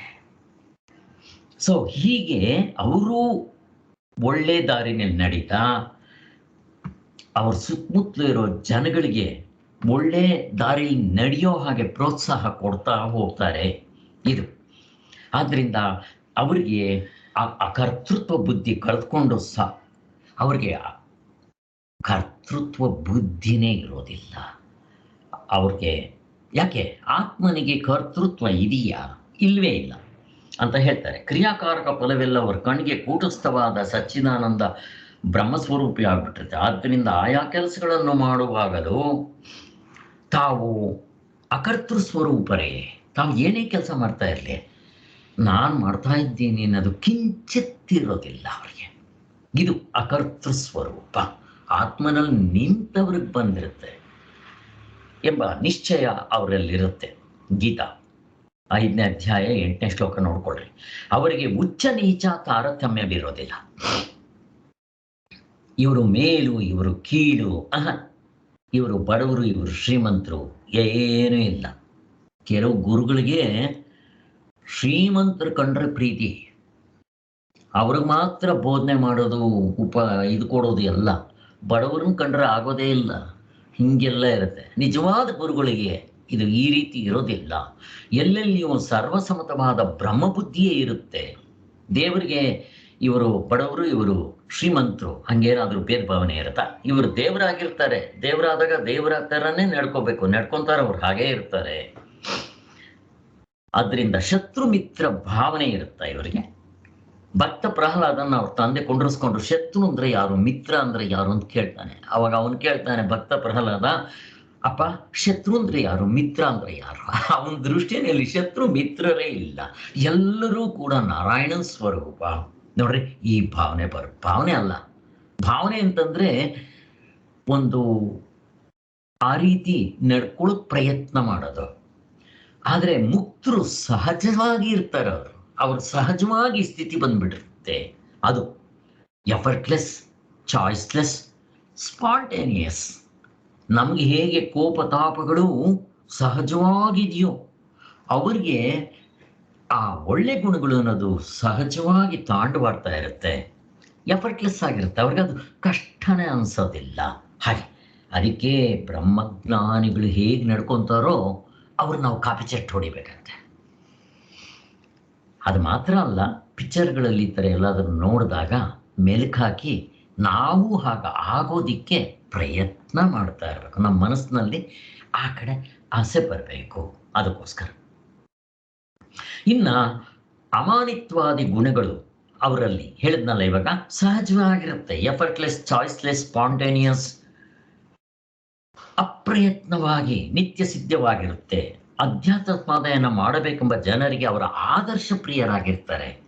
ಅವ್ರನ್ನ ನೋಡಿದ್ರೆ ನಮಗೂ ಹಾಗೆ ಆಗ್ಬೇಕು ಅಂತ ಅನ್ಸುತ್ತೆ. ಬಂಗಾರದ ಮನುಷ್ಯನ ನೋಡಿದ ತಕ್ಷಣ ಊರಿನಲ್ಲಿದ್ದ ಪೋಖ್ರಿಗಳು, ಕೆಟ್ಟವರು, ಕಳ್ತನ ಮಾಡೋರು, ಕೊಲೆಗಾರರು ಎಲ್ಲರೂ ಒಳ್ಳೆಯವರಾಗ್ಬಿಡ್ತಾರೆ. ಇನ್ನು ಬೇರೆಯವರು ಹಿಂಗಾಗ್ಬೇಕು ಆಗ್ತಾರೆ. ಇದು ಆದ್ದರಿಂದ ಮುಮುಕ್ಷುಗಳಲ್ಲದ ಸಾಮಾನ್ಯರೂ ಕೂಡ ಅವರ ಅರ್ಚನೆಯಿಂದ ತಮ್ಮ ಇಷ್ಟಾರ್ಥಗಳನ್ನ ಪಡೆದು ಬಿಡ್ತಾರೆ. ಇದು ನೋಡ್ರಿ ಎಷ್ಟು ಚೆನ್ನಾಗಿದೆ. ಬೇರೆಯವ್ರಿಗೆ ಏನು ಲಾಭ ಅಂತಂದ್ರೆ, ಅವ್ರ ದರ್ಶನ ಮಾಡಿದ್ರೆ ಸಾಕಂತೆ ಪ್ರಪಂಚದಲ್ಲಿರೋ ಜನಗಳ ಆಸೆಗಳೆಲ್ಲ ನೆರವೇರ್ಬಿಡುತ್ತಂತೆ. ಅವರ ದರ್ಶನದಿಂದ, ಅವರ ಸ್ಪರ್ಶನದಿಂದ, ಅವರ ಸಂಭಾಷಣೆಯಿಂದ ಅಂತ ಹೇಳ್ತಾರೆ. ಅವ್ರು ಹೇಳೋ ಮಾತುಗಳು ಕೇಳೋದ್ರಿಂದ, ಬರೀ ಅವರ ದರ್ಶನ ಮಾಡೋದ್ರಿಂದ, ಅವ್ರನ್ನ ಸ್ಪರ್ಶನ, ಕಾಲಿಗೆ ನಮಸ್ಕಾರ ಮಾಡೋ, ಅವ್ರು ನಮಗೆ ಮುಟ್ಟಿ ಆಶೀರ್ವಾದ ಮಾಡೋದು, ಏನೋ ಒಂದರಿಂದ ಆಗ್ಬಿಡುತ್ತೆ. ಅವ್ರ ಕಣ್ಣೆದುರುಗಡೆ ಇದ್ರೇನೆ ಎಷ್ಟೋ ಪುಣ್ಯ. ಫಸ್ಟ್ ಆಫ್ ಆಲ್ ಅಂತ ಅವ್ರ ದರ್ಶನ ಮಾಡ್ಕೋಬೇಕಾದ್ರೆ ಪುಣ್ಯ ಮಾಡಿರ್ಬೇಕು. ನಾವು ಹಿಂದಿನ ಜನ್ಮದಲ್ಲಿ ಏನೋ ಪುಣ್ಯ ಆಗಿರ್ಬೇಕು. ನಮ್ಗೊಂದೊಂದ್ಸಾರಿ ಯಾರೋ ಇಂಥವ್ರು ಸಿಕ್ಕಿಲ್ವಲ್ಲ ಅಂತ ಅನ್ಸ್ಬೋದು. ಆದರೆ ಅವ್ರ ಸಂಭಾಷಣೆ ನಮ್ಮ ಎದುರುಗಡೆನೇ ಇದೆಯಲ್ಲ. ಪುಸ್ತಕಗಳು, ಸಚ್ಚಿದಾನಂದ ಸರಸ್ವತಿ ಸ್ವಾಮಿಗಳು ಪುಸ್ತಕಗಳು ಇದೆ, ನೀವು ಯಾವುದಾದ್ರೂ ತಗೊಳ್ರಿ, ಮುಕ್ತರು ಬರೆದಿರೋದು. ಅವರ ಅನುಭವದ ಮಾತುಗಳು ಅದರಲ್ಲಿ ತುಂಬಿ ತುಳುಕ್ತಾ ಇದೆ. ಈ ಥರ ಪುಸ್ತಕಗಳು ಎಲ್ಲಿ ಸಿಗುತ್ತೆ ನಿಮಗೆ? ಎಲ್ಲೂ ಸಿಗುತ್ತಿಲ್ಲ ನಿಮಗೆ. ಆದ್ದರಿಂದ ಈ ಪುಸ್ತಕಗಳನ್ನ ಓದ್ಬೋದು. ನಾವು ಓದಿದ್ರೆ ನಮ್ಮ ಹತ್ರನೇ ಇರ್ತಾರೆ. ಮೊದಲು ನನಗೆ ಹಂಗೆ ಅನ್ನಿಸ್ತಾ ಇತ್ತು. ನಾನು ಮೊದಲು ಒಂದು ಟೈಮ್ನಲ್ಲಿ ಆ ಆಶ್ರಮಕ್ಕೆ ಹೋಗೋದು, ಈ ಆಶ್ರಮಕ್ಕೆ ಹೋಗೋದು, ಅವ್ರನ್ನ ನೋಡೋದು, ಇವ್ರು ನೋಡೋದು, ಇಲ್ಲಿ ಹೋಗೋದು, ಅಲ್ಲಿ ಹೋಗೋದು ತುಂಬ ಮಾಡ್ತಾ ಇದ್ದೆ. ಅವ್ರು ಹೋದರೆ ಸಾಕು, ಅವ್ರ ದರ್ಶನ ಮಾಡೋದು, ನೀವೇನು ಸಾಧನೆ ಮಾಡ್ತೀರಾ ಅಂತ ಕೇಳೋದು, ಇವೇ ಮಾಡ್ತಾ ಇದ್ದೆ. ಈಗ ನನಗೇನು ಅನ್ಸೋದೇ ಇಲ್ಲ ಆ ಥರ ಎಲ್ಲಾದರೂ ಹೋಗಬೇಕು ಅಂತ. ಬಟ್ ರಘುನಂದನ್ ಅವ್ರಿಗೆ ಇವಾಗ ಆ ಥರ ಬಂದಿದೆ. ಅಲ್ಲಿ ಇಲ್ಲಿ ಹೋಗ್ತಾ ಇರ್ತಾರೆ, ನನ್ನೂ ಕರೀತಾರೆ, ಸರ್ ಇದಕ್ಕೆ ಹೋಗೋಣ ಬನ್ನಿ ಹೊಳೆ ನರಸೀಪುರ. ನಾನು ಹೊಳೆ ನರಸೀಪುರಕ್ಕೆ ಹೋಗಿಲ್ಲ ಇನ್ನೂ. ಹೊಳೆ ನರಸೀಪುರಕ್ಕೆ ಹೋಗೋಕ್ಕಾಗಿಲ್ಲ, ಯಾಕೋ ಹೋಗಬೇಕು ಆ ಥರ. ಆದರೆ ಆ ಥರ ನಮ್ಗೆ ಯಾವಾಗಲೂ ಹತ್ತಿರದಲ್ಲಿ ಕೈನಲ್ಲೇ ಪುಸ್ತಕಗಳು ಇದ್ದಾಗ, ಮುಕ್ತರಾದವ್ರು ನಮ್ಮ ಜೊತೆಯಲ್ಲೇ ಇದ್ದಾಗ ಯಾರನ್ನೆಲ್ಲಿ ಹೋಗಿ ನೋಡಬೇಕಾಗತ್ತೆ? ಇವೆಲ್ಲ ಒಂದು ಥರ ಹುಚ್ಚೆ. ಮೊದಲು ಈ ಥರ ಕಾತುರತೆ ಇರುತ್ತೆ. ಸಮಾಧಿ ಚೆನ್ನಾಗಿದೆ. ಏನಮ್ಮ? ಅಲ್ಲಿ ಆಶ್ರಮ ನೋಡಕ್ ತುಂಬಾ ಚೆನ್ನಾಗಿದೆ. ಅದೇ ಹೋಗ್ಬೇಕು ಒಂದ್ಸಾರಿ. ಹೋಗ್ಬಾರ್ದು ಅಂತಲ್ಲ, ಇನ್ನು ನನಗೆ ಯಾಕೋ ಸಮಯ ಬಂದಿಲ್ಲ ಅಷ್ಟೇ. ತುಂಬಾ ಚೆನ್ನಾಗಿರುತ್ತೆ ಅಲ್ಲಿ. ನಮಗ್ ಬೇಕಾಗಿರೋದು ವೈಭವ ಅಲ್ಲ, ಆ ಸಾಧನೆ ಮಾಡಿರೋ ಜಾಗ ಆಗಿರುತ್ತೆ, ಅವರು ಇದ್ದಂಥ ಸ್ಥಳ, ಅವರು ಬೇಕಾದಷ್ಟು ವರ್ಷಗಳು ಅಲ್ಲಿದ್ದು ತಮ್ಮ ತಪಸ್ಸಿಂದ ಅಲ್ಲಿ ಮಾಡಿದಂಥ ಜಾಗ ಅಲ್ಲಿ, ಅಂಥ ಸ್ಥಳಗಳನ್ನ ಅಲ್ಲಿ ಹೋದರೆ ಸಾಕು ಪುನೀತರಾಗ್ಬಿಡ್ತೀವಿ ನಾವು, ನಮ್ಮ ಮನಸ್ಸು ಬದಲಾವಣೆ ಆಗ್ಬಿಡುತ್ತೆ. ಅಂಥ ಕಡೆ ಇದ್ದು ಸಾಧನೆ ಮಾಡಬೇಕು, ಇವೆಲ್ಲ ಈ ಥರದ್ದೆಲ್ಲ ಆ ಥರ.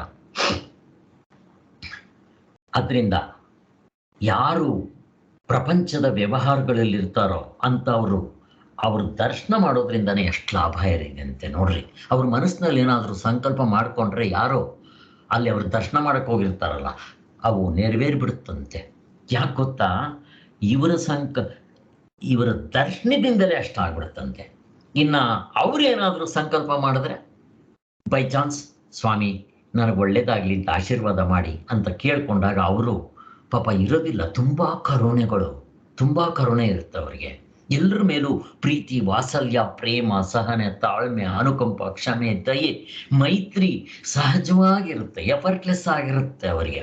ಯಾರಾದರೂ ದುಃಖದಲ್ಲಿದ್ದರೆ ಅವ್ರನ್ನ ನೋಡಿದ್ರೆ ಸಾಕು ಕಣ್ಣಲ್ಲಿ ನೀರು ಬರುತ್ತಂತ ಅವರಿಗೆ. ಅಂದರೆ ಅವ್ರಿಗೆ ದುಃಖ ಆಗುತ್ತೆ ಅಂತಲ್ಲ, ಅಯ್ಯೋ ನಮಗೆ ದುಃಖ ಆದರೆ ಹೆಂಗಾಗುತ್ತೋ ಅವ್ನ ಕಣ್ಣಲ್ಲಿ ನೀರು ಬರುತ್ತೆ. ಬಂದಿದ ತಕ್ಷಣ ಇವರೇನು ಹೆದರ್ಕೊಳ್ಳೋದಿಲ್ಲ.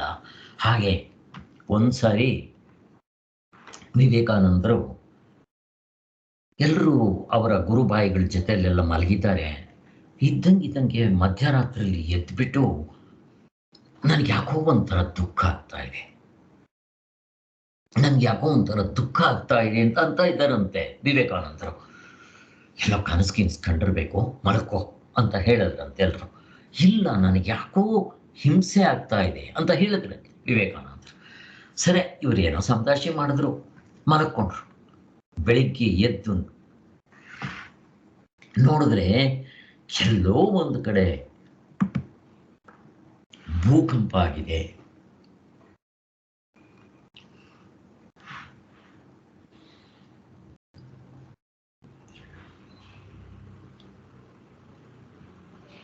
ಅಲ್ಲಿ ಜನಗಳೆಲ್ಲ ಕೊಯ್ಯೋ ಮರೋ ಅಂತ ದುಃಖ ಪಡ್ತಾ ಇದ್ದಾರೆ ನೋಡ್ರಿ.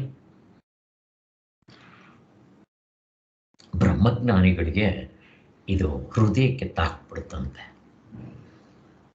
ಸೊ ಬೆಳಿಗ್ಗೆ ಎದ್ದ ಮೇಲೆ ಗೊತ್ತಾಯ್ತು ಅವರಿಗೆ, ಓಹೋ ಇದರಿಂದ ನನಗೆ ಈ ಥರ ಆಯಿತು ಅಂತ ಹೇಳ್ತಾ ಇದ್ರು ಅಂತ ಅವ್ರ ಜೀವನ ಚರಿತ್ರೆಯಲ್ಲಿ ಬರುತ್ತೆ.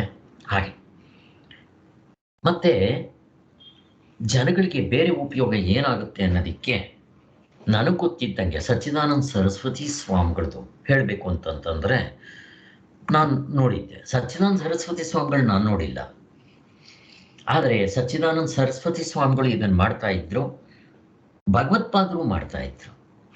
ಈಗ ಮಕ್ಕಳಾಗಿಲ್ಲ ಅಂತ ಯಾರಾದರೂ ಅವ್ರ ಹತ್ರ ಹೋದರೆ ಸಚ್ಚಿದಾನಂದ ಸರಸ್ವತಿ ಸ್ವಾಮಿಗಳು ಒಂದು ತೆಂಗಿನಕಾಯಿನ, ಅಲ್ಲಿ ಅವ್ರದ್ದೇ ದೇವರಿತ್ತು, ಕೋದಂಡರಾಮ ಸ್ವಾಮಿ ದೇವಸ್ಥಾನ, ಅದರಲ್ಲಿ ತೆಂಗಿನಕಾಯಿನ ದೇವರಿಗೆ ಇಟ್ಬಿಟ್ಟು ಅವರಿಗೆ ಮಡ್ಲಿಗೆ ಹಾಕೋದು. ಮಡ್ಲು ಅಂತಂದರೆ ಹೆಂಗಸರು ಏನು ಮಾಡಬೇಕು ಅಂದರೆ ಅವರು ಸೆರಗನ್ನ ಹೀಗೆ ಇಟ್ಕೋಬೇಕು. ಅವರು ಸ್ವಾಮಿಗಳು ತುಂಬ ಮಡಿ, ಯಾರೂ ಮುಟ್ಸ್ಕೊಳ್ಳಲ್ಲ, ಅವ್ರು ಮುಟ್ಟಿದ್ರೆ ಹೋಗಿ ಸ್ನಾನ ಮಾಡಬೇಕು ಅವರು. ಆದ್ದರಿಂದ ಅವರು ಹಿಂಗೆ ಇಟ್ಕೋಬೇಕು ಸೆರಗನ್ನ. ಇವ್ರು ತೆಂಗಿನಕಾಯಿ ಅದರಲ್ಲಿ ಹಾಕ್ತಾರೆ, ಅದು ಕೆಳಗೆ ಬೀಳಬಾರ್ದು, ಸೆರಗಿನಲ್ಲೇ ಇರಬೇಕು. ಅದೇನೋ ಕೆಳಗೆ ಬಿತ್ತು ಅಂದ್ರೆ ಮಕ್ಕಳಾಗೋದಿಲ್ಲ. ಅದನ್ನು ಭದ್ರವಾಗಿ ಅವರು ಇಟ್ಕೋಬೇಕು. ಅದು ಹಾಗೆ ಇಟ್ಕೊಂಡು ಅವರು ಅದನ್ನೇನು ಮಾಡಬೇಕು ಅಂತಂದರೆ, ಆ ತೆಂಗಿನಕಾಯಿ ಅವರು ಮಂತ್ರಿಸೋದು ಏನಿಲ್ಲ, ಪೂಜೆ ಮಾಡಿಬಿಟ್ಟು ಅವ್ರು ಏನೋ ರಾಮಗೀಮ ಅಂತ ಅನ್ಕೊಂಡು ಏನಾದರೂ ಕೊಡ್ತಾ ಇದ್ರೆ ಏನೋ, ಅದನ್ನು ನೀವು ಗಂಡ ಹೆಂಡತಿ ಇಬ್ಬರು ಏನಾದರೂ ಕಡುಬು ಗಿಡ್ಬು ಅದರಲ್ಲಿ ಕೊಬ್ಬರಿನಲ್ಲಿ ಮಾಡ್ಕೊಂಡು ತಿನ್ನಿ ಅಂತ ಹೇಳಿಬಿಡ್ತಾ ಇದ್ದಾರಂತೆ. ಅದು ತಿಂದ ಮೇಲೆ ಮಕ್ಕಳು ಗ್ಯಾರಂಟಿ. ಭಗವತ್ಪಾದರ ಹತ್ರ ನಾನು ಕೆಲವರಿಗೆಲ್ಲ ಕೊಡಿಸಿದ್ದೆ. ಸೊ ಎಲ್ಲ ಮಕ್ಕಳೇನೋ ಆಯ್ತು ಅವರಿಗೆ, ನನಗೆ ಜ್ಞಾಪಕ ಇದೆ, ನಾನು ನೋಡಿದ್ದೀನಿ ಇದನ್ನು. ಭಗವತ್ಪಾದರ ಕೈಯಲ್ಲಿ ನಾನು ಕೊಡಿಸ್ತಾ ಇದ್ವಿ. ಈಗಲೂ ಕೂಡ ಭಗವತ್ಪಾದರ ಆಶ್ರಮಕ್ಕೆ ಹೋಗಿದ್ದೆ, ಅಲ್ಲಿ ಅವರ ಶಿಷ್ಯರಿದ್ದಾರೆ ಕೃಷ್ಣಪಾದರು ಅಂತ. ಸೊ ನಾನು ಎಷ್ಟೋ ಸಾರಿ ಕಳಿಸಿದ್ದೇನೆ ಕೆಲವ್ರನ್ನ. ಮಕ್ಕಳಾಗಲಿಲ್ಲ ಅಂತಂದ್ರೆ ನೀವು ಅಲ್ಲಿ ಹೋಗಿ, ಅಲ್ಲಿ ತೆಂಗಿನಕಾಯಿ ಪ್ರಸಾದ ಕೊಡ್ತಾರೆ.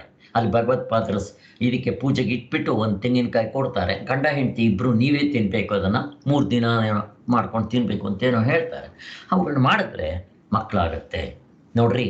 ಅವರ ಸಂಕಲ್ಪ ಈಶ್ವರನ ಸಂಕಲ್ಪ ಇದ್ದಂಗೆ. ಸೊ ಎಲ್ಲ ನೆರವೇರಿಬಿಡುತ್ತೆ ಅಂತ ಹೇಳ್ತಾರೆ. ಹೀಗೆಲ್ಲ ಇರುತ್ತೆ.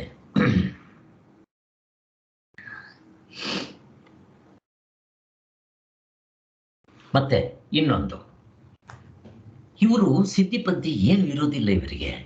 ಭಗವತ್ಪಾದರನ್ನು ಕೇಳ್ತಾ ಇದ್ವಿ, ನಿಮ್ಗೇನೋ ಸಿದ್ಧಿಪದ್ಧಿ ಇದೆಯಾ ಸ್ವಾಮಿ ಅಂತ.